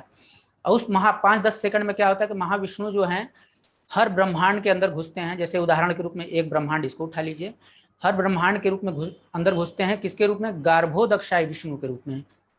ये गर्भोदकशायी विष्णु हैं, ये महाविष्णु ही हैं, उनके अवतार हैं गर्भोदकशायी विष्णु। और इनके नाभि से जो है कमल नाल निकलती है, जिसका टॉप मोस्ट प्लेनेट है ब्रह्मलोक, जिसको सत्य लोक भी बोलते हैं। और जो नाल है इसमें जो है बाकी 13 भुवन हैं। 13 भुवन जैसे भूर भुव स्व जितने भी बोलते हैं ना, ये सब इसमें आ जाता है। अब जिसमें जितने भी जीव जंतु हैं इस काले इसके नीचे, ये महाविष्णु के अंदर जितने भी ये ब्रह्मांड दिख रहा है सब जो म्रियमाण है, यानी सब मरेंगे। महाविष्णु के 5-10 साल के 5-10 मिनट 5-10 सेकंड जब सांस लेते हैं उतने देर में जितने भी लोग प्रकट होंगे वो मरेंगे। और उसमें देखिए ब्रह्मा जी भी आते हैं, दुर्गा जी भी आती हैं, और जितने भी देवी देवता हैं सब इसमें आ जाते हैं। नक्षत्र तारे सब आ जाते हैं इसी में, यानी ये सब लोग प्रकट होते हैं और मरते हैं जितने भी लोग हैं। और अनंत शेष के ऊपर जो है ये पूरा ब्रह्मांड रहता है। अब इसमें जो ब्रह्मा जी हैं, दुर्गा जी हैं, ये लोग बहुत पुण्य आत्माएं हैं। ये लोग साधारण लोग नहीं हैं, इनके अंदर बहुत शक्ति भगवान द्वारा इम्पावर्ड हैं। ये लोग भी जीव शक्ति हैं लेकिन साधारण जीव नहीं है, इम्पावर्ड है, भगवान के द्वारा शक्ति संचारित है। यानी ये लोग, ये जब ब्रह्मांड नष्ट होगा तो इसके बाद इस संसार में नहीं रहेंगे, लोग शुद्ध होकर के भगवत धाम चले जाते हैं। जैसे शुद्ध भक्त जाते हैं वैसे ये लोग भी चले जाते हैं, लेकिन इन लोग की आयु बड़ी लंबी लंबी रहती है। जैसे ब्रह्मा जी का आप लोग देख ही लिए 3 खरब साल था, 311 खरब साल, तो इतनी लंबी लंबी आयु होती है। और इसका एक लेयर होता है, देखिए इसमें ये लेयर बनाया गया है, 8 तत्वों का एक लेयर है। क्या क्या? भूमि, रापो, नलो, वायु, खम, मनो, बुद्धि। यानी इसमें आग का लेयर रहेगा, पानी का लेयर रहेगा। और ये जो है इसके बाहर जो समुद्र है जिसमें कारण सागर बोलते हैं, यही जो है गंगा जी यहीं से निकलती हैं। भगवान जब वामन देव अपना पैर फैलाए थे त्रिभुवन को नापने के लिए, तो ये उनका पैर जो इसी को टच कर दिया था, उसके बॉर्डर को, और टच किया था तो जैसे अंडा को फोड़ेंगे तो छेद हो जाता है ना, तो ये अंडा जो ब्रह्मांड है, अंडा है, इसमें छेद हो गया था तो समुद्र का पानी इसमें आने लगा था। वो समुद्र का पानी क्या है? गंगा जी का पानी है। तो वही गंगा जी जो आती हैं भगवान के टच, पैर के टच से होके आती हैं, अंगूठे से टच होके आती हैं, इसीलिए उनमें इतनी शक्ति है कि पूरे ब्रह्मांड को शुद्ध करने वाली हैं। पूरे ब्रह्मांड को शुद्ध करती हैं गंगा जी। क्यों? क्योंकि भगवान के चरण कमल को स्पर्श करते हुए आती हैं। आई होप कि आप लोग को समझ में आ गया होगा। धन्यवाद। हरे कृष्णा।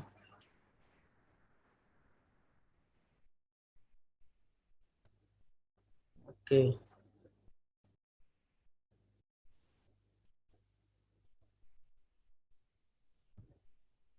हरे Krishna Prabhu ji. I am nothing in front of this great I have a question. One day like Tukaram ji, I had a dream. तो ये श्रुति जोशी जी का प्रश्न है कि संत तुकाराम जी जैसे महान संतों के सामने मैं कुछ भी नहीं हूँ। I have a question. One day like Tukaram ji, I had a dream that Sudarshan Chakra is behind me and I'm running here and there, but nowhere to hide. Then I turned around. मैं इसको हिंदी में translate करता जाता हूँ कि इनके सपने में सुदर्शन चक्र आया, इनको ये भाग रही थी इधर उधर, कहीं जगह नहीं दिख रहा था, लेकिन फिर ये घूमी तो देखिए सुदर्शन चक्र कितना दूर है। तो देखिए कि उनसे भगवान विष्णु जो है गरुड़ जी पे बैठ के आ गए थे और इन्होंने बोला ओम नमो भगवते वासुदेव। भगवान विष्णु ने चक्र को नष्ट कर दिया और मुझे बचा लिया। इसके पीछे कुछ रहस्य है। तो देखिए सुदर्शन चक्र तो भगवान का ही अस्त्र है, तो वो तो किसी भक्त को परेशान नहीं करता है। वो किसको परेशान करता है? जो भगवान के शत्रु होते हैं, यानी भगवान के भक्तों के द्वेषी होते हैं, उनको परेशान करता है। और भगवान के भक्तों के द्वेषी होते हैं, उनको परेशान करता है। तो सुदर्शन चक्र किसी को कष्ट नहीं देता है। इस प्रकार के अगर सपने आ रहे हैं तो चलिए अच्छा है, कम से कम आप भगवान का नाम जप की, सपने में भगवान का दर्शन की, तो बहुत अच्छा है। वो चक्र नहीं रहा होगा, कुछ और रहेगा जो आपको परेशान कर रहा होगा। भगवान विष्णु आए अवश्य आपको बचाए। बहुत बहुत अच्छा लगा आपका अपना कृष्णा कॉन्शियस सपना देख के। हरे कृष्णा। हरे कृष्णा। प्रभु जी, माला जप करते हुए या पूजा करते हुए मन हमेशा भटकता रहता है, आंखों को बंद करने पर भी मन एकाग्र नहीं होता, जबकि मेरी तो दीक्षा हो चुकी है। मन को कैसे शांत करें, एकाग्र करें? तो कहाँ दीक्षा में बोला गया है कि आपका मन भटकना बंद हो जाएगा? ये कहाँ बताया गया? ये सिद्धि का स्टेज बताया कि हमेशा भगवान का स्मरण होगा। मैंने यही बोला कि वो सिद्धि का स्टेज है, यानी पूरा जीवन करते करते वो स्टेज आएगा। इसलिए तो मैं बोला कि बुढ़ापे में जो लोग इंतजार करते हैं बुढ़ापे में भजन करेंगे, वो कर ही नहीं पाते, क्योंकि पूरा जीवन प्रैक्टिस करना पड़ता है, तब जाके बुढ़ापे में मन लगता है। मन तो डिस्टर्ब ही करेगा। अभी तो हम खेलना चालू किया, अभी तो नेट प्रैक्टिस चल रहा है अपना, करते करते बुढ़ापे में सिद्धि प्राप्त होती है। तो आप इंतजार, धैर्य रखिए, धैर्य बहुत जरूरी है। जब भी ऐसे प्रश्न आए कि कब होगा, मैं तो बहुत परेशान हूँ, तो हमेशा याद रखिए धैर्य। जैसे भगवान की भक्ति करने से व्यक्ति जो है जीवन शुद्ध हो जाता है, भगवत धाम चला जाता है, मन शांत हो जाता है, सब कुछ सही है। तो मान लीजिए आपके घर में कोई एक व्यक्ति आया, आपको पैसा चाहिए उससे, तो वो बोले कि हाँ मैं आपको दे दूंगा 1 करोड़ रुपया, लेकिन मुझे आप 1 गिलास पानी पिलाओ, पानी पीते ही मैं आपको दे दूंगा। तो आप बोले ठीक है, आप अंदर आइए। जैसे गेट के अंदर 4 कदम आया, बोले मुझे 1 करोड़ रुपया चाहिए, दीजिए ना। तो बोला अरे दे रहा हूँ, आप पानी तो पिलाओ, बैठाइए तो सही मुझे। तो फिर जैसे दरवाजे के अंदर आए, फिर बोले आप मुझे 1 करोड़ चाहिए, आप देंगे क्या? वो बोल रहा अरे मैं दूंगा, तुम थोड़ा सेवा तो करो मेरी, मुझे पानी तो पिलाओ, बैठाओ तो सही से। तो फिर वो जैसे चेयर पे बैठने के, अभी बैठा ही नहीं कि मुझे 1 करोड़ रुपया चाहिए। मतलब वो देने के लिए तैयार है सब कुछ, नहीं थोड़ी सी सेवा ले रहा है, हमको धैर्यपूर्वक सेवा कर देने में क्या चला जाएगा, लेकिन व्यक्ति को वही धैर्य नहीं रह जाता है। वो दे देगा, सब कुछ हो जाएगा पूरा, लेकिन हमको धैर्य रखना पड़ेगा। जब भागवत पढ़ते हैं, नाम जप करते हैं, तो थोड़ा समय लगता है। उनकी सेवा हम कर रहे हैं, भागवत पढ़ रहे हैं, उनकी सेवा है, नाम जप करना उनकी सेवा है। थोड़ा धैर्य रखिए, सब कुछ सफल होगा, सिद्धि प्राप्त होगी, थोड़ा धैर्य रखिए। बार बार ऐसा धैर्य के साथ अगर हम प्रश्न पूछेंगे उसमें समस्या नहीं है, लेकिन कई बार फ्रस्ट्रेट हो जाएंगे। प्रभु जी, भुवन की रामायण में 14 बताए गए थे, आप 13 भुवन बता रहे हैं, प्लीज क्लियर करिए। तो 14 भुवन तो ब्रह्मा जी का हो गया ना, इसके लिए मैं उसके नीचे का 13 बताया। इसको त्रिभुवन भी बोलते हैं, नीचे का, मिडिल का और ऊपर का त्रिभुवन भी बोलते हैं। लेकिन 14 भुवन को 3 भुवन में भी बांटा जा सकता है, लेकिन 13 नहीं है। वो 13 ब्रह्मा जी का मैंने छोड़ के बताया था। मैंने बताया कि 13 जो है कमल नाल में है और 14वां जो है कमल पुष्प पे है, ये चीज में बताया।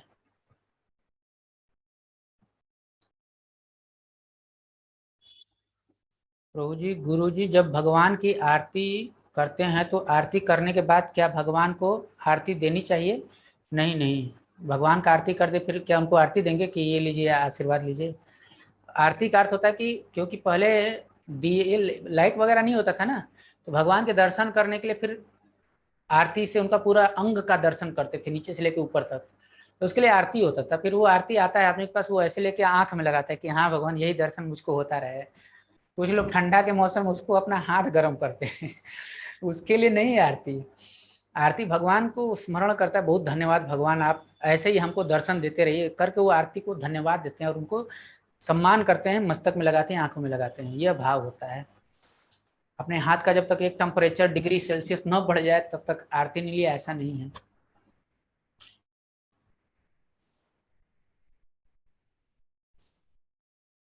दीक्षा क्या होता है? जब कोई भक्त सीरियस हो जाता है भक्ति में और वो चाहता है कि भगवान से उसका एक संबंध जुड़ जाए ऑफिशियली, हम सबका संबंध जुड़ गया क्योंकि हम भगवान का नाम जप कर रहे हैं, लेकिन ऑफिशियली जुड़ जाए, एक लेटर साइन हो जाए एक बॉन्ड पेपर पे, तो उसको बोलते हैं दीक्षा। गुरु जो हैं ऑफिशियली हमको फॉर्मली जो है इनिशिएशन देते हैं, नियम स्वीकार करवाते हैं कि आप ये नियम पालन करोगे, 16 माला जप करोगे, अब बोलोगे हाँ ठीक है, आज से आपका नाम ये है और आप इस परंपरा में जो है दीक्षित हो गए, तो उसको दीक्षा बोलते हैं। यानी भगवान से अब हमारा जो कनेक्शन है वो जुड़ गया है, इसको बोलते हैं दीक्षा। गुरु परंपरा एक लिंक है, उसमें आप भी एक कड़ी बन गए, उस लिंक, उस चेन में आप भी एक लिंक बने, कड़ी बन गए।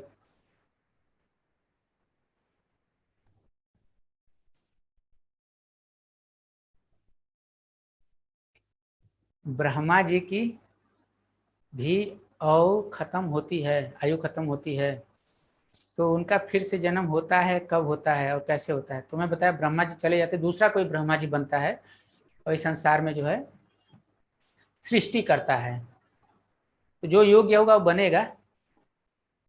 कैसे बनता है? भगवान के जब कमल नाल आता है तो उसी में वो अपने आप प्रकट होते हैं ब्रह्मा जी, उनको स्वयंभू बोलते हैं, यानी अपने आप प्रकट होने वाले। यानी कोई माता के गर्भ से नहीं पैदा होते, उसी कमल से पैदा होते हैं, भगवान के पद्मनाभ से वो कमल निकलता है। हरे कृष्ण। ओके, सो अपर्णा शर्मा जी आप प्रश्न पूछ सकती हैं। हरे कृष्णा प्रभु जी। हरे कृष्ण। प्रभु जी मैं आपसे पूछना था कि जब आरती करते हैं ना, आरती का मतलब जो प्रभु की हम आरती करते हैं उसका क्या तरीका है? पहले भगवान के चरणों की आरती करनी होती है या भगवान के मुख की करनी होती है? थोड़ा बताएं प्रभु जी।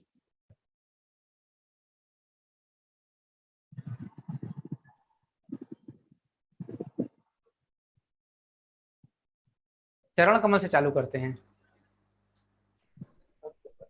सबसे पहले जो है भगवान के चरण कमल पे घुमाते हैं, तो उसका काउंटिंग रहता है 2 3 4 7, ये काउंटिंग रहता है, पंचरात्र की विधि में आता है। भगवान के चरण कमल पे 2 बार दिखाते हैं, फिर उनके नाभि कमल में दिखाते हैं, फिर मुखार बिंद पे दिखाते हैं, फिर पूरे बॉडी पे दिखाते हैं। तो ये डिटेल है, लेकिन इसके बारे में उतना आपको इंतजार वो नहीं सोचना चाहिए। पहले चरण कमल, फिर थोड़ा सा मिडिल का हिस्सा भगवान का नाभि कमल, फिर मुखार बिंद, फिर उसके बाद पूरे शरीर पे। और हरि नाम जप करते करते करना चाहिए। उसका तो खैर बहुत सारा मंत्र होता है, लेकिन आप हरि नाम जप करते करते उसको कर सकते हैं। ओके प्रभु जी, हम आरती बोलते हैं ओम जय जगदीश हरे, सही है ना प्रभु जी? अभी बोलते हैं तो मैं गलत कैसे बोल सकता हूँ? हम लोग हरे कृष्णा महामंत्र का जाप करते हैं, क्योंकि जहां भी बताया गया है मंत्रतश्च तंत्रतश्च छिद्रम सर्वकालार्ह वस्तुतः सर्वम करोति निश्छिद्रम हरि अनुसंकीर्तनम तव। भागवतम का यह श्लोक है कि मंत्रतः तंत्रतः छिद्रम, कोई भी मंत्र हो और कोई भी तंत्र हो, तंत्र यानी कि सारे जो ये सारे कार्य कराए जाते हैं मंत्र तंत्र, वो सब में कुछ ना कुछ खोट रहता है, कुछ ना कुछ कमियां रहती हैं, फॉल्ट रहता है। मंत्रतः तंत्र छिद्रम, छिद्रम माने फॉल्ट, मंत्रतः तंत्रतः छिद्रम सर्व कालार्ह वस्तुतः, हर चीज में, हर काल में और हर वस्तु में यह खोट रहता है, हर मंत्र और तंत्र में, हर अवस्था में रहता है। सर्वम करोति निश्छिद्रम, और ये सबको निश्छिद्र कर देता है, यानी सारे छेदों को ढक देता है, सारी कमियों को ढक देता है, पूरा कर देता है। कौन? अनुसंकीर्तनम तव, आपके नाम का जब संकीर्तन करते हैं, यानी भगवान के नाम का जब हम कीर्तन करते हैं तो सब ढक जाता है। तो हम लोग तो चैतन्य महाप्रभु हरे कृष्ण महामंत्र बताए हैं, तो हम लोग उसको करते हैं, वो बोनाफाइड है, प्रमाणिक, हम लोग उसको करते हैं। बाकी आप देख सकते हैं। हरे कृष्ण। हरे कृष्णा प्रभु जी।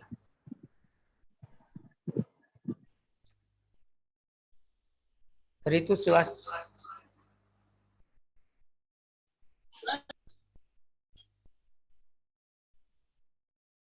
हरे हरे कृष्ण प्रभु जी। हरे कृष्ण। प्रभु प्रभु जी, मैं पूछना चाहती थी, मैं ना सुबह 2 बजे उठ जाती हूँ, स्नान करके फिर मैं 16 माला जप करती हूँ, फिर उसके बाद मंगला आरती करके ना सो जाती हूँ, ऐसे कर सकते हैं? तो आपका प्रश्न है कि 16 माला हो जाता है, मंगल आरती हो जाता है, उसके बाद सो सकते हैं क्या, ऐसा प्रश्न है? हाँ जी प्रभु जी। तो अगर व्यक्ति मान लीजिए बहुत थक गया, क्योंकि 2 बजे उठना तो बड़ा चीज है, तो 2 बजे तक अगर थक गया तो बीच में रेस्ट ले सकते हैं, कोई दिक्कत नहीं है। आपका 16 माला हो ही गया है और आपने मंगला आरती कर ही लिया है, तो कुछ देर रेस्ट ले सकते हैं, उसमें कोई दिक्कत धन्यवाद प्रभु जी। नहीं।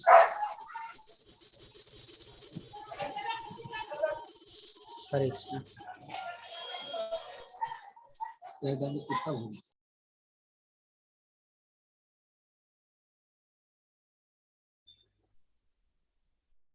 अनुल होके जी, आईबीसी।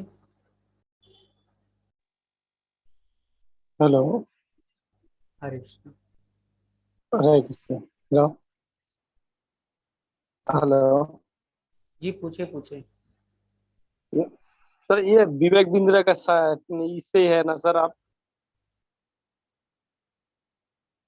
हाँ, हम इस्कॉन से हैं। हाँ, इस्कॉन का से है। हरे कृष्ण। जी। तो सर मैं ये पूछना चाहता हूँ सर।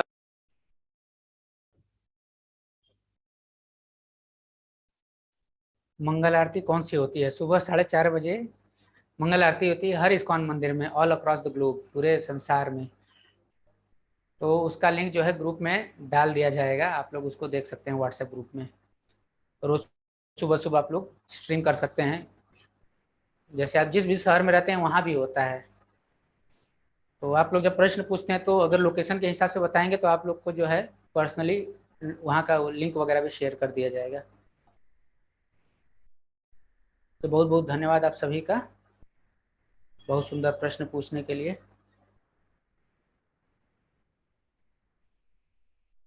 ओके, वीरेंद्र कुमार सिंह जी, आपका कुछ प्रश्न है तो पूछ सकते हैं।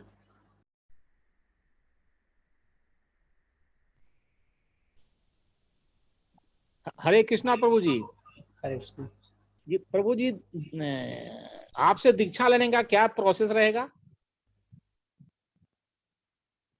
तो बहुत सुंदर प्रश्न है कि दीक्षा लेने का क्या प्रोसेस है। तो दीक्षा लेने के लिए 4 नियम और 16 माला जप करते हैं हम लोग, 4 नियम पालन करते हैं और 16 माला जप करते हैं। और जिस भी हम लोग शहर में हैं वहाँ पे जो भी इस्कॉन टेम्पल है वहाँ पे जाके कनेक्ट होते हैं, जो भी प्रभु जी हैं उनके अंडर में, और फिर वो बताएंगे कि दीक्षा कैसे होता है। तो कुछ हमारे संत सन्यासी हैं इस्कॉन में, तो वो लोग दीक्षा देते हैं, लेकिन जब हम पालन करते हैं 1-2 साल अच्छे से, 3 साल, तब फिर दीक्षा होता है। हरे कृष्ण। इसमें प्रभु जी, हरे कृष्णा प्रभु जी, हाँ हरे कृष्ण। इसमें कुछ विशेष ज्ञान की जरूरत है क्या दीक्षा लेने के लिए? विशेष ज्ञान यह रहता है कि हम भगवान के दास हैं और हम स्वामी नहीं है, हम कृष्ण के दास हैं और वही हमारे स्वामी है, कोई दूसरा हमारा स्वामी नहीं है। उनका नाम जप करना, 16 माला करना और 4 नियम पालन करना, ये मुझको करना है। गुरु ने मुझको यह आज्ञा दिया, बस इतना ही ज्ञान चाहिए, इसके अलावा और कोई ज्ञान अलग से नहीं चाहिए। और एक चीज बता देता हूँ, मतलब मैं दीक्षा नहीं देता हूँ, मैं तो केवल भगवत गीता का एक कोर्स करवा रहा हूँ ताकि लोगों को भगवत गीता के बारे में पता चले। दीक्षा जो गुरुजन देते हैं उनके लिए मैं नियम बताया कि 4 नियम 16 माला रहता है, अलग से कोई ज्ञान की जरूरत नहीं है। आप बस इसको पालन करेंगे, भगवान का नाम जप करने के लिए कोई पढ़ा लिखा होने की जरूरत नहीं है। हरे कृष्ण महामंत्र 16 अक्षर का मंत्र कोई भी याद कर लेगा, और 4 नियम पालन करना है। तो 4 नियम कोई भी पालन कर लेगा, चाय कॉफी नहीं पीना है, लहसुन प्याज नहीं खाना है, नॉनवेज वगैरह तो छोड़ ही दीजिए, और अवैध स्त्री संबंध नहीं करना है, जुआ इत्यादि नहीं खेलना है। तो ये 4 नियम पालन करने फिर व्यक्ति कर लेगा आराम से। तो उसके लिए पढ़ा लिखा बहुत विशेष ज्ञान की जरूरत नहीं है। हरे कृष्ण।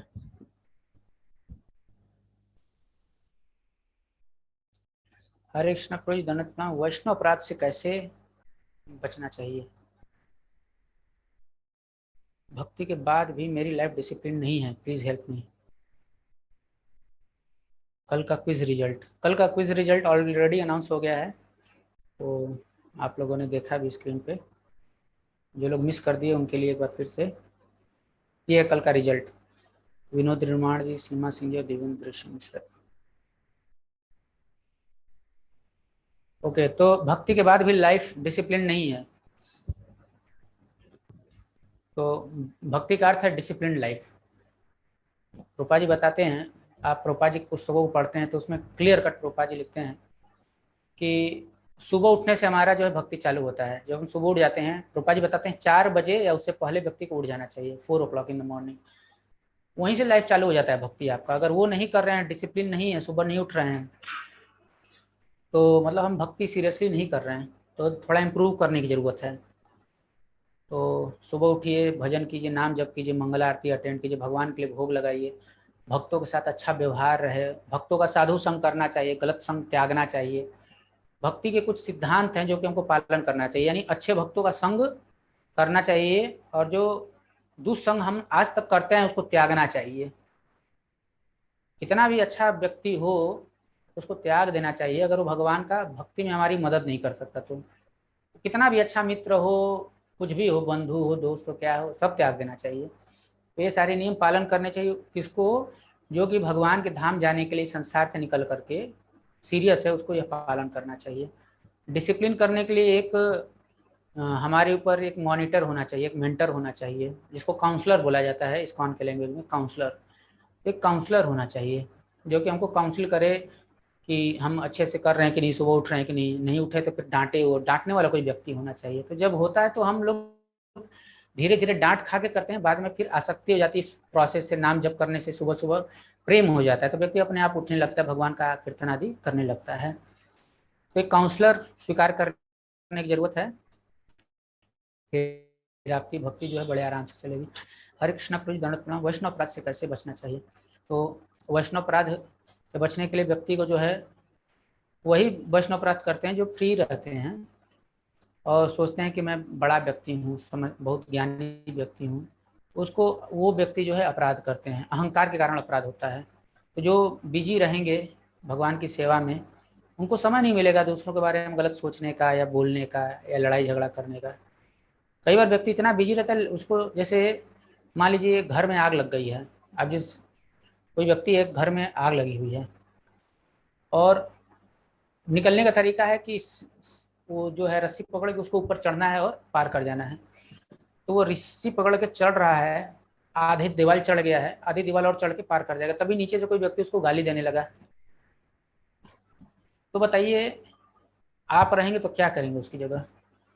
या तो उतर के उसको गाली दे रहा था, आप भी गाली दीजिए वहीं से खड़े खड़े, इतनी देर में आग लपट लेगा आपको, या फिर नीचे उतर के पिटाई भी कर दीजिए तो पक्का जाना है, या फिर उसको इग्नोर करके ऊपर चढ़ जाइए। तो 3 ऑप्शन है, कौन सा चूज करेंगे आप? Option A, option B, option C, या इनमें से कोई भी नहीं? तो ऑफकोर्स जो बुद्धिमान व्यक्ति होगा वो बोलेगा कि अभी इसको छोड़ देता हूँ, बाद में देखता हूँ, पहले खुद को बचा लेता हूँ। तो वैसे ही हम लोग इस संसार से निकलना चाहते हैं तो भगवान की भक्ति रूपी रस्सी को पकड़ करके इस संसार से हमको निकलना चाहिए। अब बीच में कोई हमको कुछ बोल रहा है, ये कर रहा है, वो कर रहा है, उसमें अगर हम खड़ा होकर उसको ध्यान देने लगे, भगवान की भक्ति पे ध्यान नहीं दे, उनकी रस्सी पकड़ के ऊपर उठने पे ध्यान नहीं दिया, तो इस संसार का जो आग है हमको जला देगा। यानी समय पूरा होने से पहले ही, भक्ति पूरा होने से पहले ही हमारा मृत्यु का समय आ जाएगा, दोबारा जन्म लेना पड़ेगा, यानी आग जो हमको जला दी है, काल रूपी आग। तो कोई भी बुद्धिमान व्यक्ति रहेगा तो ये समय पड़ेगा नहीं वैष्णव अपराध चाहे कोई भी अपराध, वो अपना फोकस करेगा इस संसार से निकलने में। तो हमको क्या है, अपना गोल मालूम होना चाहिए, तो हम लोग कर लेंगे। नहीं मालूम रहेगा, और कैसे मालूम रहेगा, गोल कैसे याद रहेगा? प्रतिदिन सुनने से, जितना ज़्यादा हम सुनते हैं उतना ज़्यादा हम फोकस होते हैं। प्रतिदिन सुनना चाहिए, जितना ज़्यादा साधु संग करेंगे उतना ज़्यादा हम भगवत धाम की ओर स्पीड में आगे बढ़ेंगे। कम सुनेंगे तो फिर माया से हम लड़ाई नहीं कर पाएंगे, जितना ज़्यादा सुनेंगे उतना इजीली हम माया से लड़ाई करके भगवत धाम की ओर आगे बढ़ पाएंगे। बहुत बहुत धन्यवाद, बहुत सुंदर प्रश्न था। हरे कृष्ण कृष्ण कृष्ण हरे हरे, हरे राम राम राम हरे हरे, हरे कृष्णा। तो आज का क्विज का लिंक और प्रभु जी जब भी मैं भक्ति या क्लास करती हूँ, ठीक है, इस प्रश्न का मैं उत्तर दे चुका हूँ कि पिताजी बोलते हैं पढ़ाई कर लो।